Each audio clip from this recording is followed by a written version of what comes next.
الحمد لله نحمده ونستعينه ونستغفره ونؤمن به ونتوكل عليه ونعوذ بالله من شرور أنفسنا ومن سيئات أعمالنا من يهده الله فلا مضل له ومن يضلل فلا هادي له ونشهد أن لا إله إلا الله وحده لا شريك له ونشهد أن محمدا عبده ورسوله أرسله الله بالحق بشيرا ونذيرا وداعيا إلى الله بإذنه وسراجا منيرا اللهم صل على محمد وعلى آل محمد كما صليت على إبراهيم وعلى آل إبراهيم إنك حميد مجيد اللهم بارك على محمد وعلى آل محمد كما باركت على إبراهيم وعلى آل إبراهيم إنك حميد مجيد أما بعد فقد قال الله تبارك وتعالى في القرآن المجيد وفرقانه الحميد أعوذ بالله من الشيطان الرجيم بسم الله الرحمن الرحيم لقد كان لكم في رسول الله أسوة حسنة لمن كان يرجو الله واليوم الآخر وذكر الله كثيرا صدق الله مولانا العظيم اے خاصا نے رسول وقت دعا ہے اے خاصا نے رسول وقت دعا ہے امت پہ تیری آ کے عجب وقت پڑا ہے جو دین بڑی شان سے نکلا تھا وطن سے پردیس میں وہ آج غریب الغربا ہے جو دین کے تھا شرک سے عالم کا نگہباں اب اس کا نگہبان اگر ہے تو خدا ہے جو تفرق اقوام کو آیا تھا مٹانے اس دین میں خود بائی سے اب بائی جدا ہے مدت سے اسے دور زمان میٹ رہا ہے ڈر ہے کہیں نام و نشان مٹ نہ جائے آخر ہم نے کہے یا بد ہے پھر آخر ہے تمہارے نسبت بہت اچھی ہے مگر حال برا ہے পরম শ্রদ্ধেয় সভাপতি অধ্যকার বাইতুল মাহমুদ জামে মসজিদের উদ্যোগে আয়োজিত অত্র এলাকার যুবক ভাইরা, মুরব্বিয়ানে কেরাম, দিনদার পরহেজগার মুসলমান ভাইদের, সর্বস্তরের মুসলমানদের উদ্যোগে আয়োজিত অধ্যকার দ্বিতীয় বার্ষিকী তাফসিরুল কোরআন মাহফিলের সমবেত উলামায়ে কেরাম, আমার শ্রদ্ধাভাজন মুরব্বিয়ানে নিজাম এবং যুবক ভাইয়েরা, পর্দার আড়ালের মা ও বোনেরা এবং সর্বস্তরের বিরাদরান ইসলাম, সর্বপ্রথম মহান প্রভুর দরবারে অন্তরের অন্তঃস্থল থেকে শুকর জ্ঞাপন করি। আজ 26শে রবিউল আউয়াল,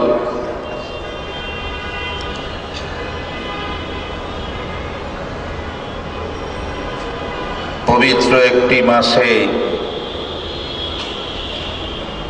বৃহস্পতিবার দিবাগত রাত মাগরিবের পর থেকে জুমা রাত আরম্ভ, পবিত্র একটি রজনীতে আল্লাহ পাক কোরআনের তাফসিরের মাহফিলে অত্র এলাকার ভাইদেরকে দূর দূরান্ত থেকে যাদেরকে আল্লাহ পাক এখানে সমবেত হওয়ার তৌফিক দিয়েছেন, আমরা অন্তরের অন্তঃস্থল থেকে শুকর জ্ঞাপন করি। আলহামদুলিল্লাহ।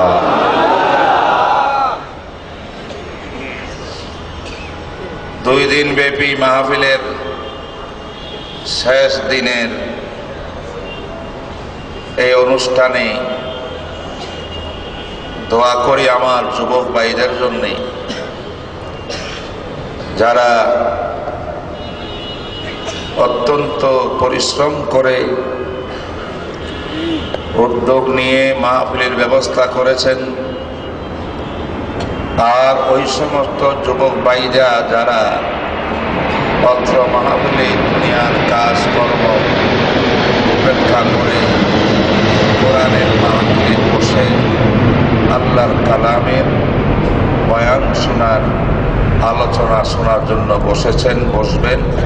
আল্লাহ পাক আমার যুবক ভাইদের সবাইকে কবুল করেন। আমি আমার খুতবা দরুদ শরীফের পর কোরআনে কারীমের একটি সূরা, সূরাতুল আহজাব, এই সূরার 21 নম্বর আয়াতে কারিমা তেলাওয়াত করেছি। কারণ মাহফিলটা কোরআন তাফসিরের মাহফিল, তাই কোরআনের আয়াতের তাফসির নিয়ে আলোচনা হওয়া উচিত। সেই জন্য 30 পারা কোরআনের 114টি সূরা থেকে একটি প্রসিদ্ধ ঐতিহাসিক সূরা আহজাবের 21 নম্বর আয়াতখানা তেলাওয়াত করেছি। আল্লাহ তৌফিক দিলে এই আয়াতের তাফসিরের উপরে আমি আলোচনা করব ইনশাআল্লাহ তাআলা। তার আগে ভূমিকা স্বরূপ যুবক ভাইদের সাহসের জন্যে, হিম্মতের জন্যে আল্লাহর নবীর সাহাবীদের একটা ঘটনার থেকে আমি আলোচনা আরম্ভ করছি। মুহতারাম হাজরিন, রাসূলুল্লাহ সাল্লাল্লাহু আলাইহি ওয়াসাল্লামের হিজরতের পর ৪র্থ সনের পরে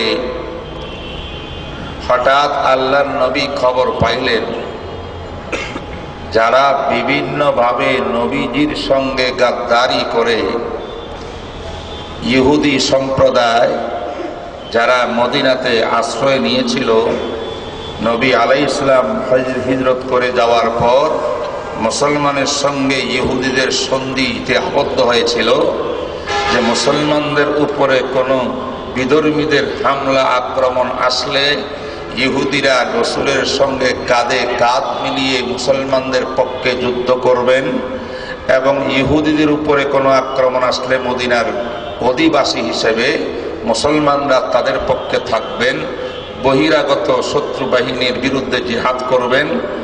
এমন একটি সন্ধি চুক্তি হয়েছিল।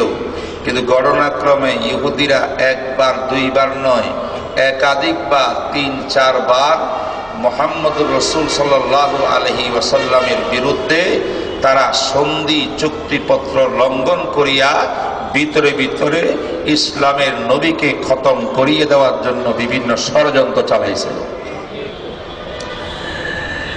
একবার তো এক আজীব ঘটনা ঘটছে। নবী আলাইহিস সালাম বলছেন, হে নবী, আপনি আপনার কিছু সাহাবীদেরকে নিয়ে একটু আমাদের এলাকায় আসুন, আমরা একটা জরুরি পরামর্শে বসতে হবে। খবর পেয়েছি অমুক এলাকার মুশরিকেরা মদিনার উপরে হামলা করবে, আমাদেরকে তারা টার্গেট বানিয়েছে। এই অবস্থার ভিতরে তাদের বিরুদ্ধে কি কি করতে হবে আমাদের, আপনারা সব বসিয়ে আমরা একটু পরামর্শ করব। আপনি একটু কষ্ট করিয়া আমাদের ইহুদি এলাকায়, এই এলাকায় একটু আসেন, আমরা একটা বলব টেবিলের বৈঠক করব। নবী আলাইহিস সালাম বিশিষ্ট কয়েকজন সাহাবীকে সঙ্গে নিয়ে গেলেন। যাওয়ার পরে গাওয়া চা পানি হইল, খেজুর খাচ্ছেন। ঠিক সেই মুহূর্তের ভিতরে হঠাৎ করে রাসূলুল্লাহ সাল্লাল্লাহু আলাইহি ওয়াসাল্লাম ফট করে উঠে কাউকে কিছু না বলিয়া আল্লাহর হাবিব ওই বৈঠক ত্যাগ করে চলে গেলেন। সাহাবায়ে কেরাম নিজেরা হতভম্ব যে রাসূলুল্লাহ সাল্লাল্লাহু আলাইহি ওয়াসাল্লাম হঠাৎ করে চলে গেলেন, হয়তো কোনো টয়লেটের প্রয়োজন হয়েছে, কিছু তো বুঝলাম না, হুজুরে কিছু বললেন না। কিছুক্ষণ অপেক্ষা করতে করতে দেখা গেল আল্লাহর হাবিব আর ফিরে আসতেছে না। এই অবস্থায় সাহাবায়ে কেরাম কতক্ষণ বসিয়া ওই বৈঠক থেকে তারা নিজেরা উঠে চলে আসছেন। আটিয়া দেখলেন যে নবী রাসূল পবিত্র মদিনাতে নিজের অবস্থানে বসা। আল্লাহর হাবিবকে জিজ্ঞাসা করলেন, ওগো আল্লাহর হাবিব, আমরা এত গুরুত্বপূর্ণ একটা মিটিংয়ে গেলাম, আপনি আমাদেরকে নিয়ে গেলেন, হঠাৎ করে চলে আসলেন, এর কারণ কি? তখন আল্লাহর হাবিব বলেন, হে আমার সাহাবারা, আসলে তারা বলেছিল তারা শত্রু বাহিনীর বিরুদ্ধে যুদ্ধ করবে কেমন করে ঐক্যবদ্ধ চুক্তি অনুসারে। এই দাওয়াত দিয়ে আমাকে দাওয়াত দিয়েছিল, আমি তো বুঝতে পারি নাই। সেখানে যাইয়া যখন মিটিংয়ে বসলাম, কিছুক্ষণ চা পানি খাওয়ার পর, কিছুক্ষণ আলোচনা করার পর হঠাৎ করে আমার আল্লাহ জিবরাইল আমিনকে পাঠাইলেন আর বললেন, হে জিবরাইল, আপনি আমার মাহবুবকে বলেন এক্ষুনি এই স্থান থেকে উঠিয়া স্থান ত্যাগ করতে। ইহুদি বেঈমানেরা আমার নবীর সপক্ষে আসিয়া কোন বিষয়ে আলোচনা করার জন্য আসে নাই, শত্রু বাহিনীর মোকাবেলা করার পরামর্শের জন্য নবীকে ডাকে নাই। নবী আলাইহিস সালামের বিরুদ্ধে ভিতরে ভিতরে ষড়যন্ত্র করে গুন্ডা বাহিনীদেরকে লেলিয়ে দিয়েছে নবীর বিরুদ্ধে। আর যে দেয়ালে নবী বসা আছেন ট্যাগ লাগিয়ে, দেয়ালের পিছন থেকে সন্ত্রাসী বাহিনী ইহুদিদের তারা উপরে উঠিয়া বিরাট এক পাথর নিয়ে নবী আলাইহিস সালামের মাথার উপরে নিক্ষেপ করে আমার নবীকে হত্যা করতে চাইছে। ও আমার নবীকে বলেন এই মুহূর্তে সেখান থেকে উঠে যাইতে। আমার নবীকে তারা হত্যা করতে চাইছে। আমি নবী আল্লাহর পক্ষে আছি, পৃথিবীর কোন ইহুদি বেঈমানেরা নবীকে কিচ্ছু করতে পারবে না।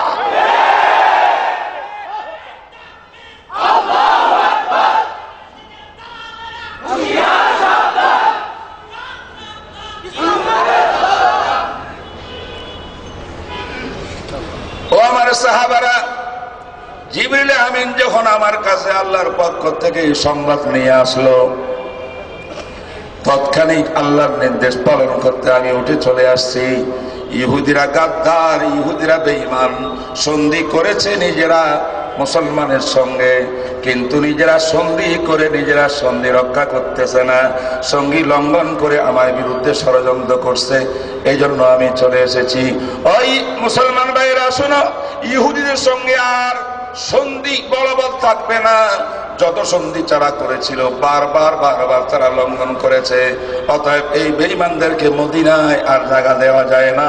মদিনার থেকে ইহুদি বেঈমানদেরকে বিতাড়িত করতে হবে। মোহতারাম হাজরিন, ঘটনাটা বুঝছেন তো? এখানে একটা জিনিস মাসলাও জানার আছে। আমি যাহা বলবো ইনশাআল্লাহ সব কোরআন হাদিসের কথা বলবো, এদিক সেদিক আমার বক্তব্য হবে না। ফাইনাল আমি আপনাদেরকে জিজ্ঞাসা করতে চাই, ইহুদিরা যখন রাসূলকে সংবাদ দিয়েছিল চুক্তিপত্র করার জন্য, বৈঠক করার জন্য শত্রু বাহিনীর বিরুদ্ধে, আমার নবী তাদের কথা বিশ্বাস করছে কিনা বলুন? বিশ্বাস করিয়া তাদের দাওয়াতে গেছেন কিনা? তাদের উদ্দেশ্য কি আসলে শত্রু বাহিনীর বিরুদ্ধে যুদ্ধের প্ল্যান আঁকা, নাকি নবীকে হত্যা করা? তাইলে এই মনের গোপনীয় ভেদ, ইহুদিদের প্ল্যান, এই সম্পর্কে আমার নবী জানছিলেন আগে? আরো জোরে কর, আমার নবী জানছিলেন নাকি যাওয়ার পরে ওহির মাধ্যমে জানছেন? যাওয়ার পরে ওহির মাধ্যমে জানছেন, আগে জানেন না। তাহলে এই ইতিহাসের দ্বারায় প্রমাণ হইল বিশ্ব নবী আল্লাহর পরে দ্বিতীয় স্থান, মানবতার মহান ব্যক্তি মুহাম্মদ রাসূলুল্লাহ। আল্লাহর পরে সৃষ্টি জগতের ভিতরে সেরা মানব মুহাম্মদ রাসূলুল্লাহ হওয়া সত্ত্বেও গায়েব আমার আল্লাহ জানে, নবীরা গায়েব জানে না।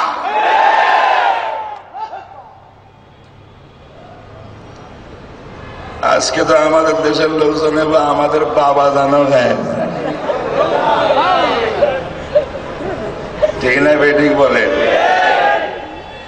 আল্লাহ পাক রব্বুল আলামিন বলে, লা ইয়ালামু মান ফিস সামাওয়াতি ওয়াল আরদিল গায়বা ইল্লাল্লাহ। ও আমার মাহবুব নবী, কোরআনের মাধ্যমে আমি আল্লাহ ঘোষণা দিচ্ছি, আপনি আপনার তামাম বিশ্ব মানবতাকে শোনাইয়া দেন, জমিনের উপরে, আসমানের নিচে, জমিনের মধ্যে, আসমানের মধ্যে যত সৃষ্টি জগৎ আছে আমার নবী সহ দুনিয়ার কেউ গায়েব জানে না। গায়েব জানার মালিক একমাত্র আমার আল্লাহ। কে বলে? সূরা নামল, বলেন সূরা নামল 65 নম্বর আয়াত শরীফ।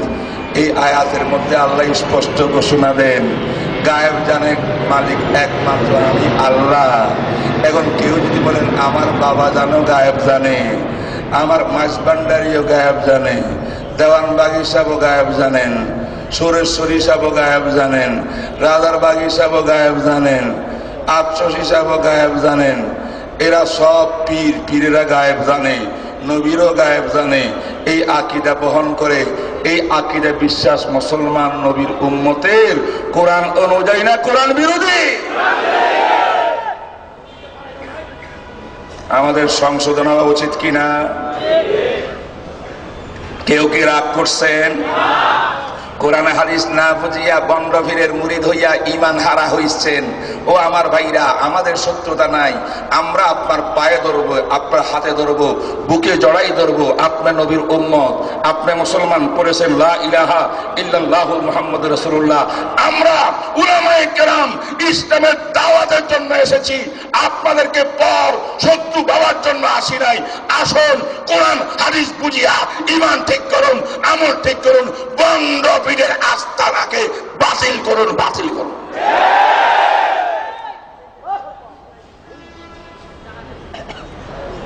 আমাদের বন্ডবীরদের অবস্থা দেখছেন নাকি? আমরা বুঝি না বন্ডবীর কার। হক্কানি পীর আর বন্ডবীরের পরিচয় আছে না নাই?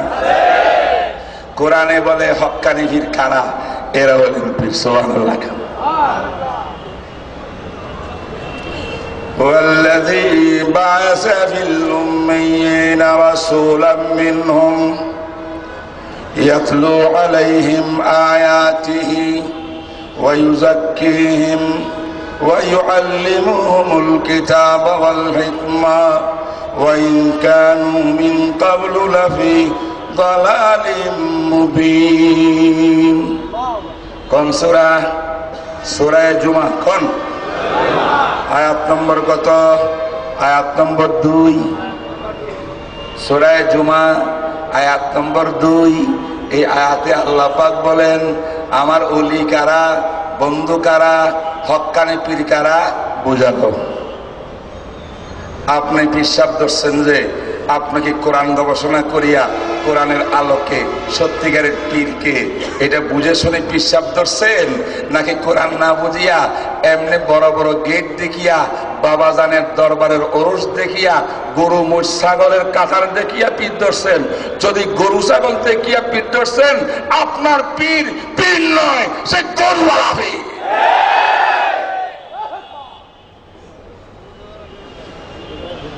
আল্লাহ বলে 4টা গুণ যার মধ্যে আছে সে হইল পীর। সুবহানাল্লাহ।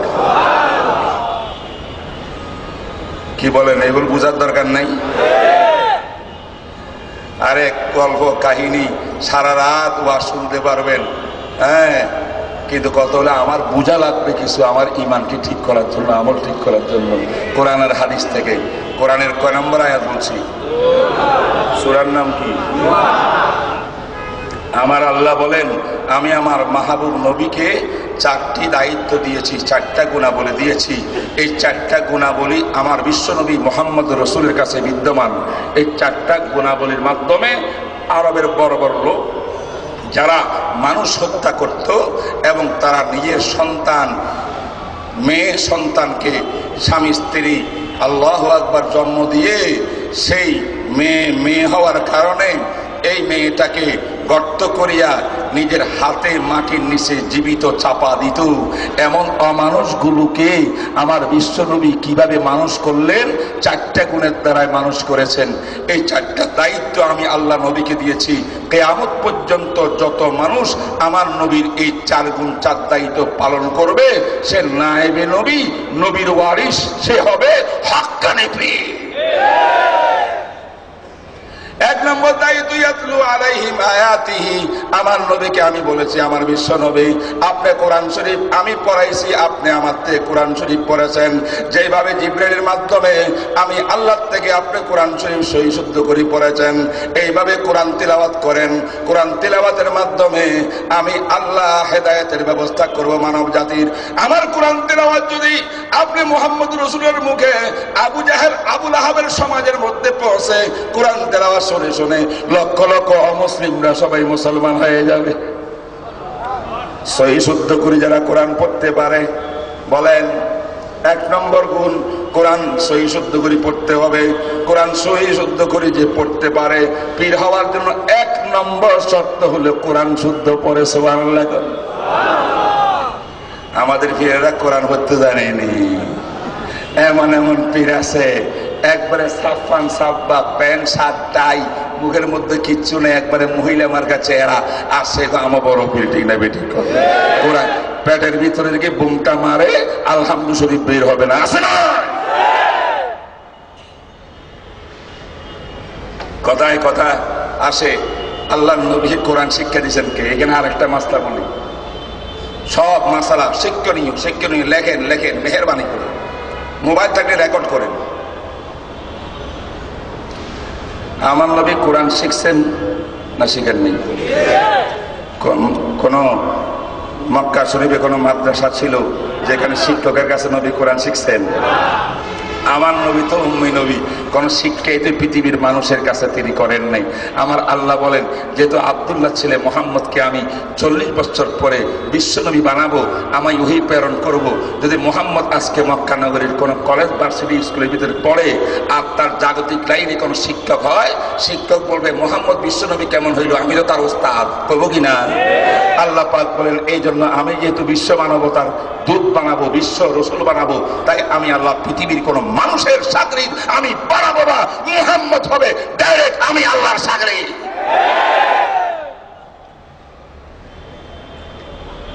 জোরে গান, মুহাম্মদ রাসূলুল্লাহ কার সাগরিদ? রসুলের সরাসরি উস্তাদ কে? সুবহানাল্লাহ। কেমনে উস্তাদ হইলেন? খাদিজাতুল কুবরারে বুখারী শরীফের হাদিস, হাদিস নম্বর 3, বলেন হাদিস নম্বর, বুখারী শরীফের প্রথম পৃষ্ঠা 1, 2, 3 নম্বর হাদিসের মধ্যে আছে, রাসূল পাক সাল্লাল্লাহু আলাইহি ওয়াসাল্লাম বলেন, হুব্বিবা ইলাইয়াল খালা, আমি নবী হওয়ার আগে পবিত্র মক্কা শরীফে ঘোরাফেরা করতাম। আমি শিশু ছিলাম, কিশোর হইলাম, যুবক হইলাম, 40টি বছর অতিক্রম করতেছি, প্রায় 40-এর কাছাকাছি পৌঁছেছি। আমার হঠাৎ করে মনের ভিতরে আসলো আমি নির্জনায় এমন এক জায়গায় যাই যেখানে আমি থাকবো আর আমার আল্লাহ থাকবেন, আর কেউ নাই।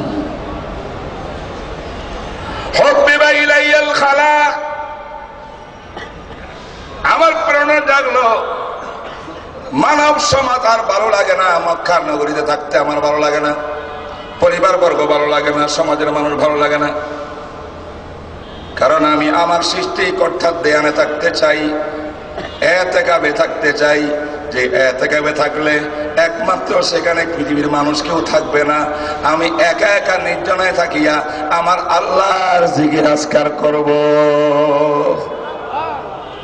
আল্লাহ আল্লাহ আল্লাহ আল্লাহ আল্লাহ আল্লাহ আল্লাহ আল্লাহ আল্লাহ আল্লাহ আল্লাহ আল্লাহ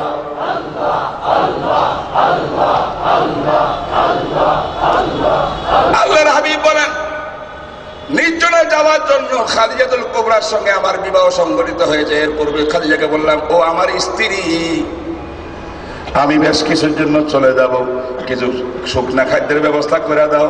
তিনি শুকনা খাদ্যের ব্যবস্থা করে দিলেন। করে দেওয়ার পরে এগুলো নিয়ে চলে গেলাম। যাইতে যাইতে আমার আল্লাহ দিলের ভিতরে আমার এলকা করছে। আল্লাহু আকবার বলেন। তিনি তখন নবী আর রাসূল হন নাই, আল্লাহ পাক নিজে ডালছেন, হে মুহাম্মদ, মক্কার পূর্ব দিকে 2.5 কিলোমিটার গেলে তুমি অলৌকিক একটা পাহাড় দেখবা, যেই পাহাড়ের সঙ্গে মক্কার আর কোনো পাহাড়ের মিল নাই। ওই পাহাড়ের মধ্যে তুমি চুলের মধ্যে উঠিয়া একটু নামিয়া সেখানে গেলে দেখবা তোমার বসার অবস্থান, মুরাকাবার অবস্থান, এতেকাবে করার জায়গা, সেটা ছিল আমি আল্লাহর খানেখা।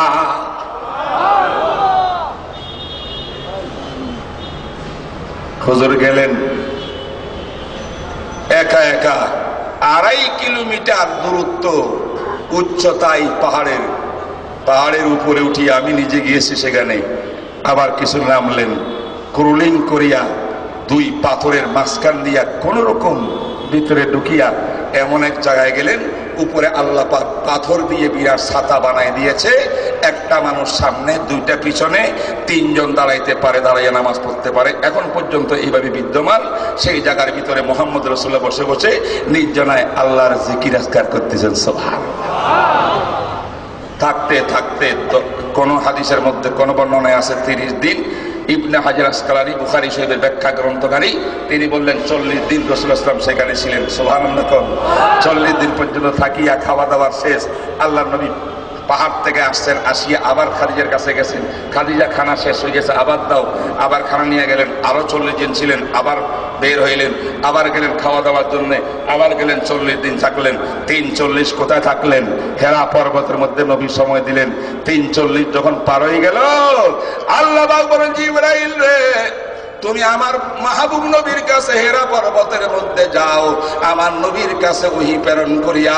আমার নবী এতদিন যাবৎ ছিল আব্দুল্লাহ ছেলে মোহাম্মদ ইবনে আব্দুল্লাহ। এই মুহূর্ত থেকে তোমার মাধ্যমে আমার ওহী প্রাপ্ত হইয়া আমার নবী তিনি হবেন এখন মুহাম্মাদুর রাসূলুল্লাহ। ওহী প্রাপ্ত হওয়ার আগ পর্যন্ত নবীর পরিচয় কি ছিল? মোহাম্মদ ইবনে আব্দুল্লাহ। ওহী প্রাপ্ত হইয়া নবী এখন কি হয়ে গেলেন? রাসূলুল্লাহ। আমার ভাইরা, এই হাদিসের দ্বারা প্রমাণিত হয়, বুখারী শরীফের 3 নম্বর হাদিস। এই যে গারে হেরার মধ্যে গিয়েছিলেন, 3টা 40 তিনি অতিবাহিত করেছেন। তার অর্থ হইল আমার নবী হেরা পর্বতের মধ্যে চিল্লা দিয়েছে। কয় চিল্লা? আমাদের কিছু লোক বন্ড মূর্খ ইহুদি খ্রিস্টানের পাছাটা গোলাম, তারা আজকে তাবলীগ জামাতের 3 চিল্লা 1 চিল্লার কথা শুনলে চিল্লা আবার কি এইগুলা সব বেদাত, 3 চিল্লা দেওয়া যাবে না। মিস্টার জাকির নায়েক মোবাইল কম্পিউটারের মধ্যে বসিয়া, টিভির মধ্যে বসিয়া চিল্লা নাই। এই তাবলীগেরা মওযু হাদিস, জাল হাদিস পড়াশোনা করে, এই জাতীয় লিকচার মারে। আমি বলি, জাকির নায়েক, কোরআন তুমি জানো না, হাদিস জানো না, শরীয়তের জ্ঞান নাই, গন্ড মূর্খ হইলে চিল্লাকে গালি দিতে পারে।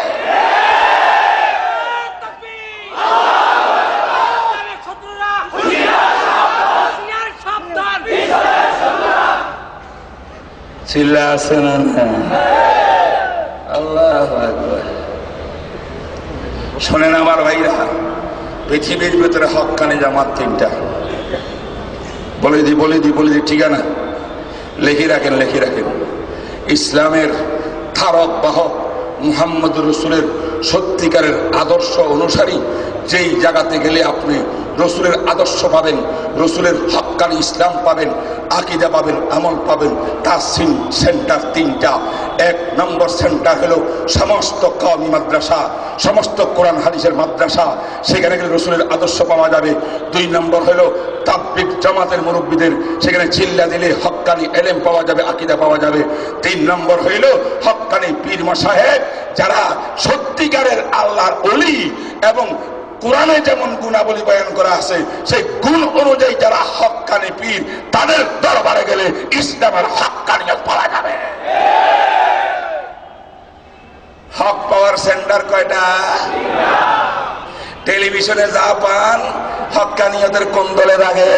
কোন দলে নেই। ঠিক না বেঠিক বলে? ঠিক না বেঠিক বলে? হ্যাঁ বলে হুজুর এমন জ্ঞানী মনে হয় দ্বিতীয় নবী, সব মুখস্থ, রেফারেন্স সহ, হাদিস নাম্বার, কোরআন নাম্বার। আমি কি ভাই সব ঠিক আছে, তারে বলো একটা কোরআন শরীফের আয়াত উচ্চারণ করত, একটা হাদিসের রিডিং উচ্চারণ করত, হে যদি কিয়ামত পর্যন্ত এই পর্যন্ত তার এই যোগ্যতা আসে নাই, একটা কোরআনের আয়াতও শুদ্ধ করে পড়তে পারে না, একটা হাদিস তো পড়তে পারেই না, সে শুধু অনুবাদ পড়ে পড়ে নলেজ অর্জন করেছে, নলেজ জ্ঞান অর্জন করেছে। ও আমার ভাইরা, জ্ঞান অর্জন খ্রিস্টানও করতে পারে, ইহুদিও করতে পারে, ওরিয়েন্টালিস্টও করতে পারে। জ্ঞানের দ্বারা হক্কানি আলেম হওয়া যায় না, হক্কানি পীর হওয়া যায় না। জ্ঞানের দ্বারা ইসলামের দ্বারক বাহক হওয়া যায় না। ইসলামের দ্বারক বাহক হইতে হলে আবু বকর সিদ্দিকের মতো পাক্কা মুসলমান হওয়া লাগবে। আবু বকর সিদ্দিক টাই কয়টা হচ্ছেন গলায়? ওমরে ফারুক, হযরত ওসমান ময় প্যান্ট শার্ট পরতেন, রাসূলুল্লাহ সাল্লাল্লাহু আলাইহি ওয়াসাল্লাম প্যান্ট শার্ট পরতেন। তাইলে তুমি এত বড় স্কলার, কোরআন হাদিস সব মুখস্থ, তোমার 3.5 বডির মধ্যে তো কোরআন সুন্নাহ নাই। এই দেখেন আমাজামা দেখেন না, মাথা টুপি আসেনি, সুন্নত দাড়ি আসেনি, লম্বা জামা আসেনি, টাকনো গিরার উপরে আমার পায়জামা আসেনি, এটা নবীর লেবাস, পোশাক সুন্নাহ। সুবহানাল্লাহ।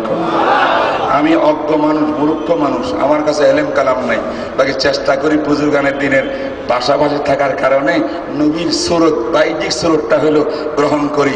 আর আল্লাহকে বলে, আল্লাহ তোমার নবীর বাহ্যিক সুন্নতি লেবাস পোশাক গ্রহণ করেছি, তুমি আল্লাহ আমার ভিতরটাও তুমি নবীওয়ালা প্রেমিকার আল্লাহওয়ালা বানাই দাও। সারা পৃথিবীর জ্ঞান, কোরআন হাদিসের বাইবেল ইঞ্জিলের কোন জ্ঞান বাকি নাই। 3.5 হাত বডির ভিতরে কোরআন পাওয়া যায় না, 3.5 হাত বডির ভিতরে সুন্নত পাওয়া যায় না, তার জীবনে সুন্নত পাওয়া যায় না। এমন যদি হয়, আমার রাসূল বলেন, যে ব্যক্তি এলেম শিখলো, জ্ঞান নলেজ জানলো, এলেম অনুযায়ী আমল করলো না, হাসরের মাঠে তার এলেম তার বিরুদ্ধে আপিল আর নালিশ করবে।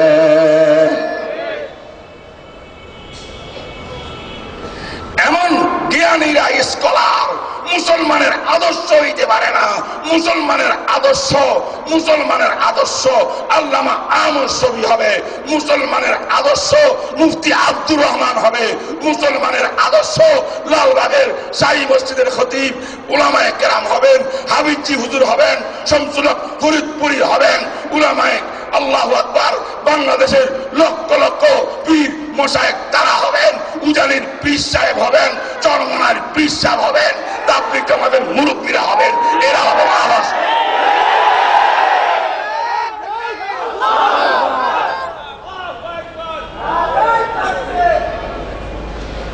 হক্কানি পীর হওয়ার পরিচয় কয়টা? 1 নম্বরে কোরআন শিখা। আমার রাসূল কোরআন শিখিয়ে পীর ছিলেন কিনা?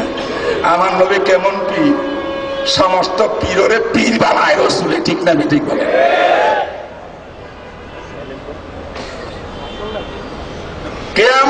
পর্যন্ত পৃথিবীর শুরু লগ্ন থেকে সমস্ত হক্কানি পীর মাশায়েখ আব্দুল কাদের জিলানী, মঈনুদ্দিন চিশতি, খাজা বাহাউদ্দিন নকশবন্দি, জুনায়েদ বাগদাদি, শিবলি, সমস্ত গাউস কুতুব আবদাল পীর সবগুলোকে এক পাল্লা রাখলে নবীর ইসলাম কেন নবীর ছাত্র সাহাবী যিনি ইনি গোড়ার উপর দিয়া যে পথে চলে গেছেন, গোড়ার উপরে নাকের ভিতরে আসিয়া পায়ের ধুলা লাগছে, এক সাহাবী রসুলের ছাত্রের সাহাবী ছাত্র সাহাবী তার ঘোড়ার যানবাহনের নাকের মধ্যে যে ময়লার এক ফোঁটা এক পাল্লা দিলে সমস্ত গাউস কুতুব আবদাল পীর মশায়েখ থেকে ওই ধুলাবালি বড়।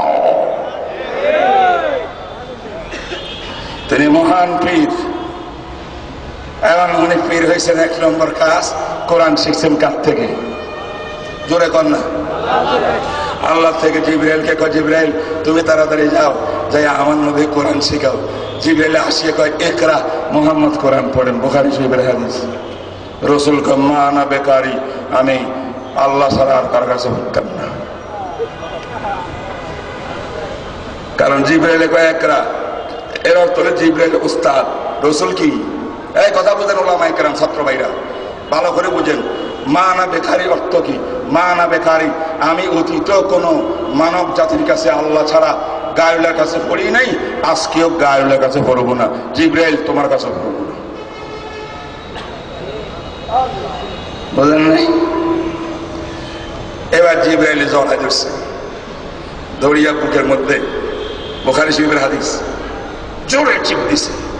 হাত্তা বালাগা বিনিল জাহাদ আল জুহুদ, এমন জোরে দিছে রসুলও সহ্য করতে কষ্ট হয়েছে, ছাড়ি দিছে। একরা পড়েন। রসুলকে আমি পড়বো না। তিনবার করছে, পড়বো না। এবার জিবরাইল বুঝছে, ওহো আমি তো রসুলের কাছে কথা বলতে পারি নাই। এবার জিবরাইল কয়, ইকরা বিসমি রাব্বিকাল্লাযী খালাক, খালাকাল ইনসানা মিন আলাক। ও মুহাম্মদ ইবনে আব্দুল্লাহ, মুহাম্মদ রাসূলুল্লাহ, আমি জিবরাইল কাছে পড়া নয়, আমি আপনার উস্তাদ নয়, আমার কথা আপনি পড়বেন না, বরং আপনি যেই আল রব আপনাকে সৃষ্টি করেছে সেই নাবের কাছে, রবের কাছে পড়ুন। আমি হইলাম মাইক্রোফোনের মতো মাধ্যম, পড়ানে ওয়ালা হলেন আপনার প্রভু, আপনার রব, আপনি হলেন শিক্ষার্থী, আল্লাহ হলেন শিক্ষক, আমি হইলাম মাঝখানে মাধ্যম আর মাইক্রোফোন। অতএব আমার কাছে পড়া নয়, ওই রবের কাছে পড়া। এই কথা যখন বললেন, মুহাম্মদ রাসূলুল্লাহ সঙ্গে সঙ্গে সূরা আলাকের 5টি আয়াত তেলাওয়াত শুরু করে দিলেন। রাসূল কোরআন কার থেকে পড়ছে? কার থেকে? আল্লাহ থেকে পড়ছেন। বিশ্বাস করেন এটা? হাদিস বিশ্বাস করেন? আল্লাহ কোরআনে কইছে, সানুকরিউকা ফালা তানসা, আমি আল্লাহ কোরআন পড়াবো, আপনি আর বলবেন না। এই ভাই, সানুকরিউকা ফালা তানসা, অবশ্যই অবশ্যই আমি আপনাকে কোরআন পড়াবো। আল্লাহকে আমি পড়াবো, আমি পড়াইছি, আপনি ভুলবেন না। বলেন তো, কোরআন কি জিবরাইল পড়াইছে না আল্লাহ পড়াইছেন? আল্লাহ পড়াইছেন, জিবরাইল মাধ্যম হয়েছিল। তাইলে আসলে পড়াইছেন কে? আল্লাহ। প্রমাণ হইল কিনা? এখানে একটা জরুরি মাসলা বুঝতে হবে। আমি সমস্ত সম্মানিত শিক্ষিত সমাজ সবার দৃষ্টি আকর্ষণ করতেছি, এই সমস্ত বিষয়গুলো অন্য ওয়াজে পাওয়া মুশকিল। কথা বুঝে নিয়েন। মহতরম হাজরিন, আমার নবী কার থেকে শিখছেন? আল্লাহ থেকে শিখছেন। প্রশ্ন জাগে, কোরআন কোন ভাষা? আরবি ভাষার বিভিন্ন গোত্রীয় ব্যবধান আছে, তার মধ্যে একটা গোত্রের নাম কোরাইশ। কোরআন মূলত আরবি ভাষা এবং রসুল যে কোরাইশি গোত্রের মানুষ, কোরাইশি ভাষায়, আরবির মধ্যে কোরাইশি ভাষায় কোরআন অবতীর্ণ হয়েছে। অবতীর্ণ কোথায়? পাহাড়ের উপরে না বাইতুল্লাহ ছাদের উপরে? না, কোরআন আল্লাহ অবতীর্ণ কোথায় করছেন? বাইতুল্লাহ ছাদের উপরে। রসুলের কলবের মধ্যে কিনা? যেই নবী আরবি, যে নবী কোরাইশি, কোরআনও আরবি, কোরআনও কোরাইশি। কোরআন অবতীর্ণ করলেন কোথায়? নবীর কলবের ভিতরে। জিবরাইল তিলাওয়াত করলেন, নবীর কানে পড়লো, কান থেকে কলবের মধ্যে ঢুকলো। এই নবীরে কয়, ও নবী, এমন কোরআন আপনি নিজে নিজে ওস্তাদ ছাড়া পড়তে পারবেন না, আমি আল্লাহ আপনাকে উস্তাদ হইয়া পড়াইতে হবে।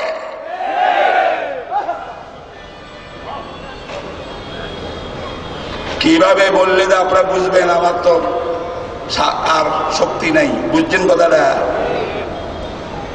সাধারণ নলেজে বলে কোরআন শরীফ নবীর মাতৃভাষা, ওনার গোত্রীয় ভাষা, এই কোরআন নবীর কলবে আল্লাহ গালি দিছে, রেকর্ড করে দিছে, কি দরকার নবী কারোর থেকে শিকার? আল্লাহ করেন না, কোরআন আমার কালাম, যদিও ভাষা আরবি, কোরআন পড়ার পদ্ধতি, শব্দের উচ্চারণ, কোথায় গুন্না, কোথায় ইকফা, কোথায় নাকে গুন্না করবেন, কোথায় গুন্না করতে পারবেন না, এটা বিশেষ এক পদ্ধতি আছে, পঠন রীতি। এটা পৃথিবীর মানুষ নিজে নিজে জানবে না, আমি আল্লাহ শিক্ষা দিতে হবে। তাই আপনাকে আমি পড়াচ্ছি, জিবরিলকে মাধ্যম বানাচ্ছি। তাহলে বোঝা গেল বিশ্বনবী মোহাম্মদ রাসূলুল্লাহ যার, এই ভাই শুনেন, বিশ্বনবী মোহাম্মদ রাসূলুল্লাহ যার কলবের ভিতরে কোরআন আল্লাহ পাক অবতীর্ণ করিয়া রেকর্ড করেছেন, যাকে নবী নির্বাচন করেছেন, যার কলবে জিবরাইল আলাইহিস সালামের মাধ্যমে কোরআন দিয়েছেন, ওনার ভাষায়, ওনার গোত্রীয় ভাষায়, এমন মহান মুহাম্মদুর রাসূলুল্লাহ যদি কোরআন আল্লাহ থেকে শিক্ষা গ্রহণ যারা পড়তে পারে না, কিয়ামত পর্যন্ত কোন মায়ের সন্তান উস্তাদ ছাড়া কোরআন শিখতে পারে না।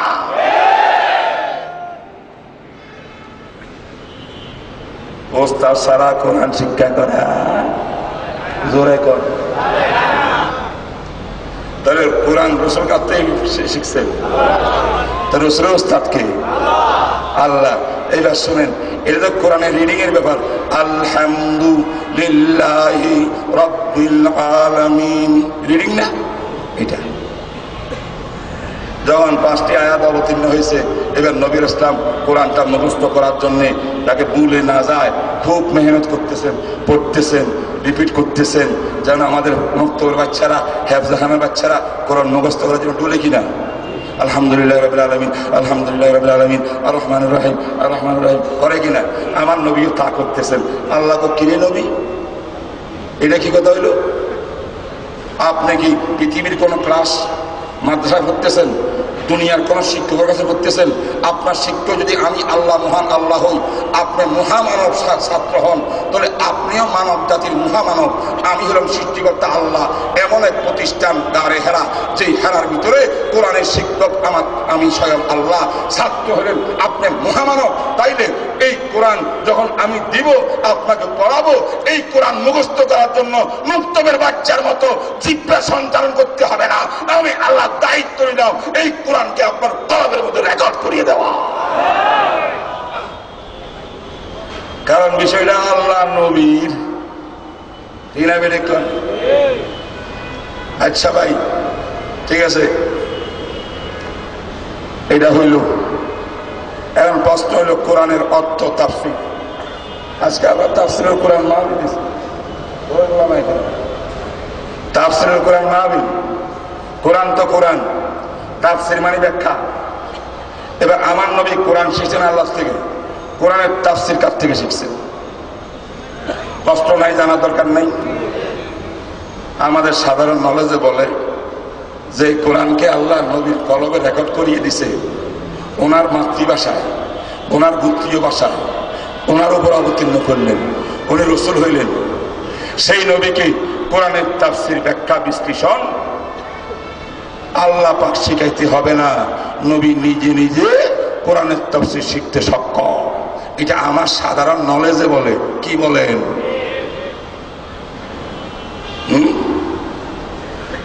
আমার আল্লাহ বলেন, মাহবুব নবী, কোরআন যেমন আপনি ওস্তাদ ছাড়া রিডিং শিখতে পারেন নাই, আমি আল্লাহকে শিক্ষক না মানিয়া কোরআনের তাফসীরও আপনি শিখতে পারবেন না। আমি আল্লাহ আপনাকে কোরআন যেমন শিক্ষা দিয়েছি, তেমনি ভাবে কোরআনের ব্যাখ্যা, যেখানে যেখানে যাহা যাহা প্রয়োজন, আমি আল্লাহ ওহির মাধ্যমে কোরআনের তাফসীর আপনাকে শিক্ষা দেব। তাহলে আপনি আমার ছাত্র, আমি আল্লাহ উস্তাদ। কোরআনের রিডিং এর জন্য আমি ওস্তাদ, কোরআনের তাফসিরের জন্য ওস্তাদ। আপনি তাফসির শিখেছেন আমার থেকে, আপনি কোরআন শিখেছেন আমার থেকে। এটা এই জন্যে কিয়ামত পর্যন্ত মানব জাতির জন্য শিক্ষা যেমন হয়ে যায়, নবীর উম্মতের জন্য শিক্ষা হয়ে যায়। আমার বিশ্ব নবী মুহাম্মদ রাসূলুল্লাহ, তিনি যদি কোরআনের রিডিং আমি আল্লাহর কাছে পড়তে হয়, কোরআনের তাফসির আমার আল্লাহর কাছে পড়তে হয়, কিয়ামত পর্যন্ত নবীর কোন উম্মত ওস্তাদ ছাড়া কোরআনও পড়তে পারে না, কোরআনের তাফসিরও শিখতে পারে না। জোরে কর, জোরে কর। প্রমাণ হইল কিসের থেকে? কোরআন থেকে। কোন না হুজুর আপনি জিহ্বা কেন এরকম লাগতেছেন কোরআন মুখস্থ করার জন্য? ইন্না আলাইনা জামআহু ওয়া কুরআনা, আমার দায়িত্ব আমি কোরআন পড়াবো, কোরআন আপনার সিনার মধ্যে রেকর্ড করিয়ে দিব। সুম্মা ইন্না আলাইনা বায়ানা, যখন যখন কোরআনের ব্যাখ্যা তাফসীরের প্রয়োজন হবে আমি আল্লাহ কোরআনের তাফসীরও আপনাকে শিক্ষা দেব। আমার শিক্ষিত বন্ধুরা, শিক্ষিত সমাজ, সবাই দৃষ্টি আকর্ষণ করতেছি বিষয়গুলো খেলাধুলা না, ইসলামের বিষয়, ঠিক না বেঠিক? এতক্ষণে আলোচনা করছেন কিনা? কোরআন নবী শিখতে হয়েছে, ঠিক না বেঠিক? কোরআনের তাফসীর শিখতে হয়েছে, ঠিক না বেঠিক? ওস্তাদ ছাড়া না ওস্তাদ দিয়া? নবীর উস্তাদ কে? নবীর উস্তাদ কে? তাফসীরের উস্তাদ কে? কোরআনের উস্তাদ কে? নবী যদি ওস্তাদ মানিয়া কোরআনের তাফসীর শিখতে হয়, মুফতি মিজান কেমনে শিখবো? ওস্তাদ দিয়া না ওস্তাদ ছাড়া? এই এলাকার হাজী সাহেবরা কি দিয়া শিখবো? তাহলে ওস্তাদ ছাড়া নবী যখন পারে নাই, কিয়ামত পর্যন্ত নবীর কোন উম্মত শিক্ষক ছাড়া কোরআন হাদিস শিখতে পারবে না। কিন্তু আমরা যাদেরকে আজকাল অনেক যুবক ভাইরা অনুসরণ করি, মনে করি এ হলো ইসলামের একমাত্র বাহক ধারক, ইসলামের স্কলার, তাকে জিজ্ঞাসা করেন তোমার শিক্ষক কেডা, তুমি কাল থেকে কোরআন শিখছো, কোরআন পড়তে পারো নি? পারি না, একটু একটু পারি, ইংলিশ শব্দে কোরআন উচ্চারণ লেখা আছে, এখান থেকে আমি ইংলিশ ভাষায় কোরআন শরীফ পড়ি। ঠিক না বেঠিক বলেন? আমার বুঝেন না মনে হয়? বুঝলেন না?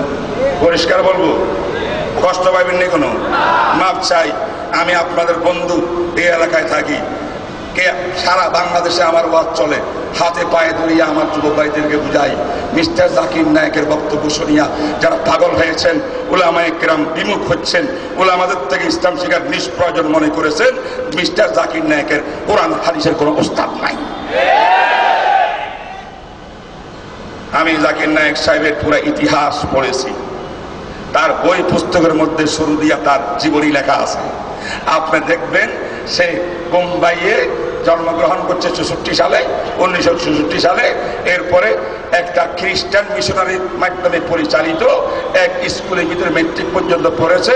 সেখান থেকে যাইয়া হিন্দুদের পরিচালিত এক কলেজ, বোম্বাই ন্যাশনাল কলেজের ভিতরে FSC করেছে। এরপরে আরেক কলেজের মধ্যে গিয়া সে ডাক্তারি পাস করেছে। তার আজীবনের শিক্ষা এই। এরপরে কোরআন শরীফ নিয়া কোনো ওস্তাদের কাছে, কোরআনের ব্যাখ্যা নিয়া কোনো আলেমের কাছে জীবনে কোনোদিন জাকির নায়েক গিয়েছেন তার প্রমাণ নাই। সেই জন্য জাকির নায়েক নিজে বলে আমি আলেম না, আলেম বলে দাবি করি না, ইসলামের গবেষক, আমি একজন স্কলার, আমি আলেম না। কিন্তু আমি বলতে চাই ইসলামের ইতিহাসে, সাহাবাদের ইতিহাসে, তাবিনের ইতিহাসে উলামা আছে, আলেম আছেন, আলেমে কোরআন সুন্নাহর আলেম আছেন। স্কলার শব্দ গবেষক ইসলামের ইতিহাসে নাই। আপনি যদি স্কলার আর গবেষক হন, খ্রিস্টানও গবেষক হইতে পারে। ওরিয়েন্টালিস্ট যারা খ্রিস্টান ইসলাম গবেষণা করে তারাও গবেষক স্কলার হইতে পারে। আপনি আলেম দাবি করতে পারেন না, করেনও না। জাযাকাল্লাহ খায়ের, ধন্যবাদ আপনাকে। আপনি আলেম দাবি করেন না, কারণ আপনি কোরআনের রিডিং, কোরআনের তাফসীর কোন ওস্তাদের কাছে পড়েন না।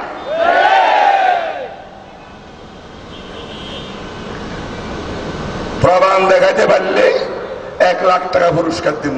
জাকির নায়েক কোরআন শরীফ বা কোরআন শরীফের তাফসীর অমুক আলেমের কাছে গিয়ে পড়ছে, পাবেন না। আমার নবী ওস্তাদ ছাড়া কোরআন শিখতে পারলো না, হ্যাঁ, তাফসীর শিখতে ওস্তাদ ছাড়া পারলো না। জাকির নায়েক কেমনে পারবে? অমুক সাহেব কেমনে পারবে, মিজান সাহেব কেমনে পারবে। এই জন্য আমাদের কি দরকার হয় বলেন না, ওস্তাদ দরকার হয় কিনা? আল্লাহ নবী আল্লাহ থেকে কোরআন তাফসীর শিখিয়া এই তিনি উস্তাদ হয়েছেন, সাহাবারা ছাত্র হয়েছেন। সাহাবারা কোরআন তাফসীর কার থেকে শিখছেন? বলেন বলেন বলেন। সাহাবীর থেকে শিখছেন, নবীর থেকে শিখছেন, তাই না? সাহাবার পরবর্তীরা তাহাবিন বলা হয়। এরা কোরআন হাদিস কার থেকে শিখছে? সাহাবার থেকে শিখছে। তাদের পরবর্তীদেরকে তবে তাহাবিন বলা হয়। এরা কোরআন হাদিস কার থেকে শিখছে? তাহাবিন থেকে শিখছে। এই ধারাবাহিক আসতে আসতে তবে তাহাবিন থেকে চার বরপীর আব্দুল কাদের জিলানী, মঈনুদ্দিন চিশতি, খাজা বাহাউদ্দিন নকশবন্দি, এই সমস্ত বুজুর্গরা তাফসীর শিখছেন। সেখান থেকে সেহাস ইমাম আবু হানিফা,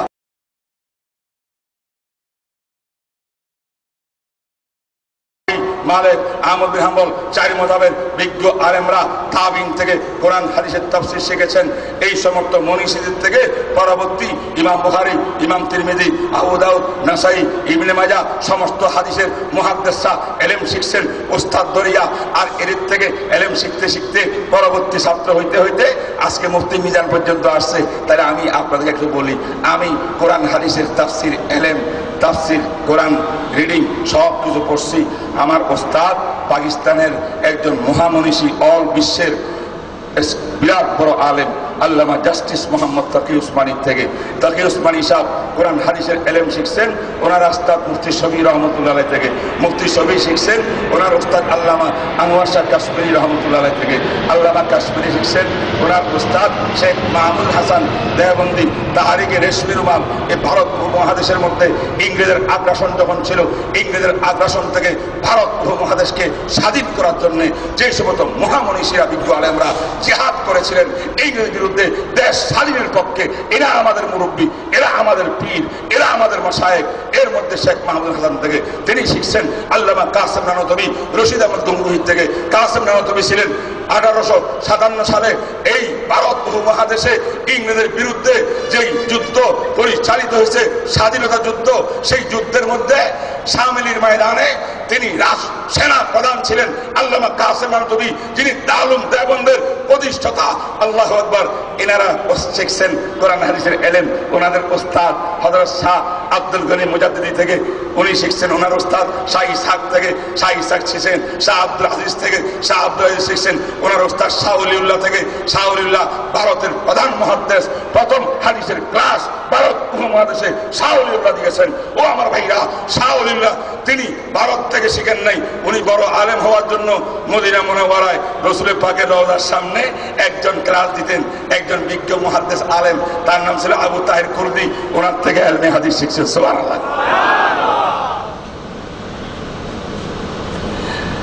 তাহলে আমাদের ইলম কোথায় চলে গেল? ভারত হইয়া মদিনায়। মদিনায় শাহ আবু তাহের কুরদি কার থেকে কোরআন হাদিসের ইলম শিখছেন? ওনার আব্বা ইব্রাহিম কুরদি থেকে। উনি কার থেকে শিখছেন? আহমদ কোশাসি থেকে। উনি কার থেকে শিখছেন? আব্দুল কুদ্দুস সান্নাবি থেকে। তিনি কার থেকে শিখছেন? শামসুদ্দিন রমলি থেকে। তিনি কার থেকে শিখছেন? ইয়াহইয়া ইবনে সাঈদ আনসারী থেকে। তিনি কার থেকে শিখছেন? ওনার ওস্তাদ শেখ ইব্রাহিম তান্নুকি থেকে। ইব্রাহিম তান্নুকি কার থেকে শিখছেন? আবু ইবনে হাজার আসকালানি, বুখারী শরীফের ব্যাখ্যা গ্রন্থকারী ইবনে হাজার আসকালানি থেকে। তিনি কার থেকে শিখছেন? আবি তালিবুল হাজ্জাজ থেকে। তিনি শিখছেন ওনার ওস্তাদ হোসাইন জুবাইরি থেকে। হোসাইন জুবাইরি শিখছেন আব্দুল আউয়াল ঈসা হেরবি থেকে। উনি শিখছেন ওনার ওস্তাদ আব্দুর রহমান দাউদি থেকে। দাউদি শিখছেন ওনার ওস্তাদ আবু ইউসুফ সারাসি থেকে। আবু ইউসুফ সারাসি শিখছেন ওনার ওস্তাদ আবু আব্দুল্লাহ ইবনে ইউসুফ মতর আল ফেরবি থেকে। ইমাম ফেরবি শিখছেন ইমাম বুখারী থেকে।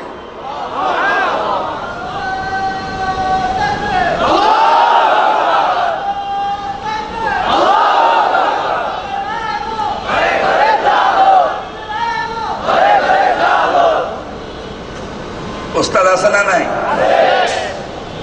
কোন পর্যন্ত গেলাম? ও আমার ভাইরা, ইমাম বুখারী জিজ্ঞাসা করে, ইমাম বুখারী তামাম বিশ্বের মধ্যে আপনি বিরাট বড় মুহাদ্দিস, আমিরুল মুমিনিন ফিল হাদিস, হাদিসের জগতের সম্রাট, আপনি কোরআন হাদিসের এলেম কার থেকে শিখছেন? ওস্তাদ সারা নাকি ওস্তাদ দিয়া? তিনি বলেন আমি শিখছি আমার ওস্তাদ ইমাম হুমায়দির থেকে, ওস্তাদ সারা শিখি নাই। ইমাম হুমায়দিকে জিজ্ঞেস করলে তিনি বলবেন আমি শিখছি আমার ওস্তাদ সুফিয়ান ইবনে উয়াইনা, সুফিয়ান ইবনে সাউরি থেকে। ও সুফিয়ান, আপনারা কার থেকে এলেম শিখছেন? তারা বলবেন আমরা ইব্রাহিম তাইমির থেকে এলেম শিখছি। ইব্রাহিম তাইমিকে জিজ্ঞেস করলেন, তিনি বলবেন কোরআন হাদিসের এলেম শিখছি আমাদের ওস্তাদ আবু ওয়াক্কাস লাইসি থেকে। আবু ওয়াক্কাস লাইসিকে জিজ্ঞেস করলে তিনি বলবেন আপনি কার থেকে শিখছেন? তিনি বলবেন আমি শিখছি 1,24,000 নবীর সাহাবী, বিশেষ করে আব্দুল্লাহ ইবনে মাসউদ থেকে। ও আমার ভাইরা, 1,24,000 সাহাবায়ে কেরামকে জিজ্ঞাসা করেন কোরআন শরীফ কার থেকে শিখছেন, কোরআনের ইলম কার থেকে নিয়েছেন, তাফসীর কার থেকে শিখছেন? খোদার কসম সাহাবায়ে কেরাম বলবেন আমরা তো রাসূল থেকে শিখছি, আর কারোর থেকে শিখে নাই। সুবহানাল্লাহ। রাসূলকে জিজ্ঞাসা করলে হুজুর আপনি ইলম কার থেকে পাইছেন? তিনি বললেন হেরা পর্বতের মধ্যে জিবরাইল আমিনের মাধ্যমে আমি আল্লাহ থেকে শিখেছি। বুঝা গেল মুফতি মিজানের ইলম জ্ঞান যা কিছু আছে সব উস্তাদ দিয়া এই সূত্রে রাসূল থেকে আল্লাহ পর্যন্ত পৌঁছে। ঠিক না বেটি? কম না। এই জন্য কবি বলে মৌলবী হারগিজ না গুফতে তা না গুফতে মাওলানা। আরে মৌলবী হারগিজ না গুফতে তা না গুফতে মাওলানা, মাওলানা হারগিজ না গুফতে তা না গুফতে মুস্তাফা, মুস্তাফা হারগিজ না গুফতে তা না গুফতে জিব্রাইল, মুস্তাফা হরগজ না গুফতে তা না গুফতে জিব্রাইল, জিব্রাইল হরগজ না গুফতে তা না গুফতে কিরদেগার। আপনাদের এলাকার কোন মুরব্বি সাহেবকে ইমাম সাহেবকে জিজ্ঞাসা করলে হুজুর মাস্টারটা কেমন হবে কোরআন হাদিসের ইলম দিয়া? মাস্টার জবাব দেন, তিনি বলবেন আমি তো আমার উস্তাদ থেকে শিখতে হবে। কোথায় আপনার উস্তাদকে? কোথায় মুফতি মিজান সাহেব, আরো বড় বড় আলেমরা, উনি হলেন মাওলানা, আমি হলাম মৌলবী, আমার উস্তাদ মাওলানারা। মাওলানাদেরকে জিজ্ঞেস করলে হুজুর আপনি ইলম জ্ঞান কার থেকে শিখছেন? আমি বলবো কোরআন হাদিসের মাধ্যমে আমি রাসূল থেকে শিখছি। সুবহানাল্লাহ। আর রাসূলকে জিজ্ঞেস করলে কার থেকে শিখছেন? তিনি বলবেন জিবরাইল থেকে শিখছি, জিবরাইল মাধ্যম হইয়া। জিবরাইলকে জিজ্ঞেস করলে জিবরাইল তুমি কোত্থেকে বলছো আমার নবীকে? আমার পক্ষ থেকে কিছু বলি নাই, আমি মাইক্রোফোনের ভূমিকা পালন করেছি। যা কিছু মুহাম্মদ রাসূলকে শিখাইছি সব কিছু আল্লাহর পক্ষে শিখেছে। ও আমার ভাইরা, সারা বিশ্বের মধ্যে যারা নিজকে আলেম পীর দাবি করবে জিজ্ঞাসা করবেন কোরআন হাদিসের ইলম তুমি পাইছো কিনা? পাইয়া থাকলে তোমার উস্তাদকে, উস্তাদ ছাড়া না উস্তাদ দিয়ে অনুবাদ পড়ে পড়ে, বাংলা অনুবাদ পড়ে, কোরআনের অনুবাদ পড়ে, হাদিসের বাংলা অনুবাদ করে, ইংলিশ অনুবাদ পড়ে পড়ে নিজে পড়াশোনা করিয়া উস্তাদ ছাড়া কেউ হক্কানি আলেম হতে পারে না, পারে না, পারে না।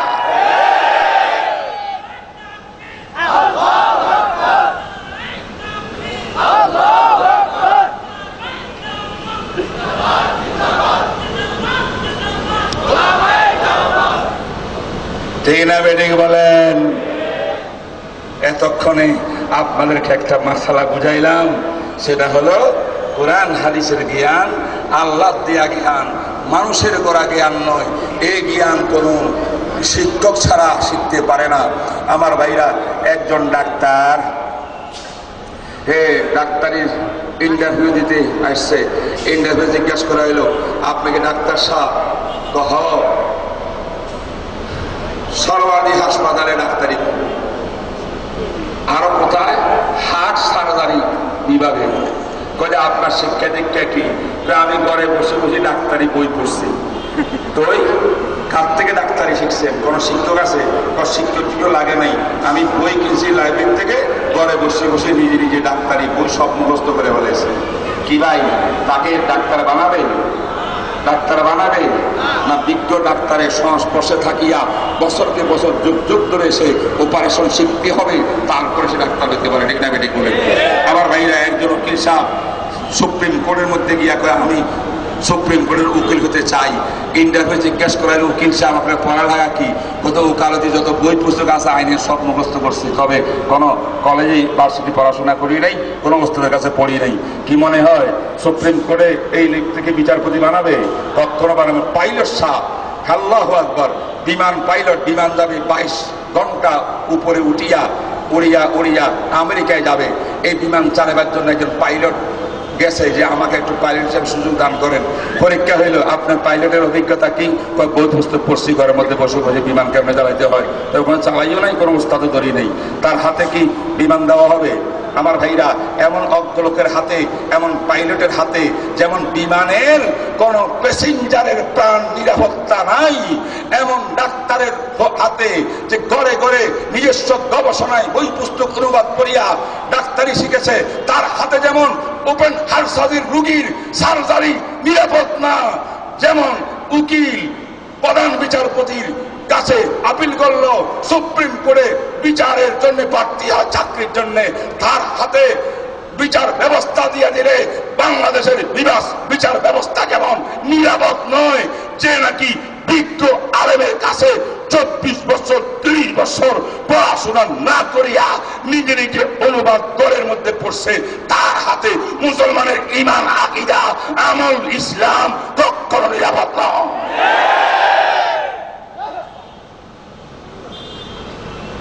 বুঝতে পেরেছেন? বলতেছিলাম ইহুদিরা আমার নবীর সঙ্গে গাদ্দারি করছে, কয়েকবার করছে কিনা? তাহলে বোঝা গেল ইহুদিদেরকে মদিনার থেকে বিতাড়িত করার জন্য যে সিদ্ধান্ত রসুল নিছেন, এটা রসুলের সন্ধি লঙ্ঘন করেন নাই, ইহুদিরা নিজেরাই সন্ধি লঙ্ঘন করেছে। ঠিক না বেঠিক বলেন? মনে রাখবেন, চিরকাল মুসলমানের দুইটা বিরাট বড় মহা শত্রু রয়েছে, এক শত্রুর নাম ইহুদি, আর এক শত্রুর নাম খ্রিস্টান। এই দুইটা দল কিয়ামত পর্যন্ত ইসলামের বিরুদ্ধে তারা ষড়যন্ত্র করতেছে। ঠিক না বেঠিক বলেন? তারা নিজেরা সমাজের মধ্যে সন্ত্রাস করে, সন্ত্রাসী কর্মকাণ্ড চালায়, আর নিজেরা ডাইরেক্ট চালাতে না পারলে কিছু মানুষকে অর্থ টাকা পয়সা দিয়া খরিদ করে অর্থের লোভে এই দেশের মধ্যে বোমা ফুটায় এবং সিরিজ বোমা হামলা করে, আর দূর চাপায় হক্কানি উলামায়ে কেরামের কাছে ইসলামের দ্বারক বাহক হক্কানি পীর মশাইয়ের বিরুদ্ধে। ও আমার ভাইরা, আজকের এই মহা সমাবেশের মাধ্যমে স্পষ্ট বলতে চাই, হক্কানি উলামায়ে কেরাম, উলামায়ে দেওবন্দ, তাবলীগ জামাত এবং হক্কানি পীর মশাইয়ের মুরিদদের খানকায় যারা ইসলাম শিখেছে, তারা কোনোদিন সন্ত্রাস করে না, সন্ত্রাসী কর্মকাণ্ড চালাইতে পারে না। ইসলামের নবী সন্ত্রাস শিখায় নাই, সন্ত্রাসকে হারাম করেছে, সন্ত্রাসকে দমন করেছে। এ সন্ত্রাস দমন করা ইসলামের শিক্ষা, সন্ত্রাস করা ইসলামের শিক্ষা না। হক্কানি উলামারা, মুসলমানেরা সন্ত্রাস দমন করে, উৎখাত করে, সন্ত্রাস করে না। যারা সন্ত্রাস করে তারা মুসলমান নয়, খ্রিস্টান বেঈমানেরা সন্ত্রাস চালায়া দুঃসাবায় হক্কানি মুসলমানদের বিরুদ্ধে। তাই আমরা বলতেছি, যারা হক্কানি উলামায়ে কেরাম, তাবলীগ জামাত, হক্কানি পীর মাশায়েখকে সন্ত্রাসী বলে গালি দেয়, তারাই 1 নম্বর সন্ত্রাসী আর ইহুদি তারা।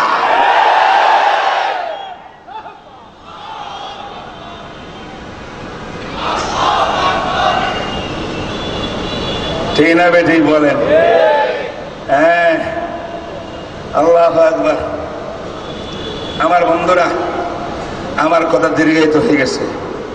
আমি আপনাদেরকে এক যুবকের কাহিনী বলার ইচ্ছা পোষণ করেছিলাম, এটা থাকুক আমার আলোচনার সামনে।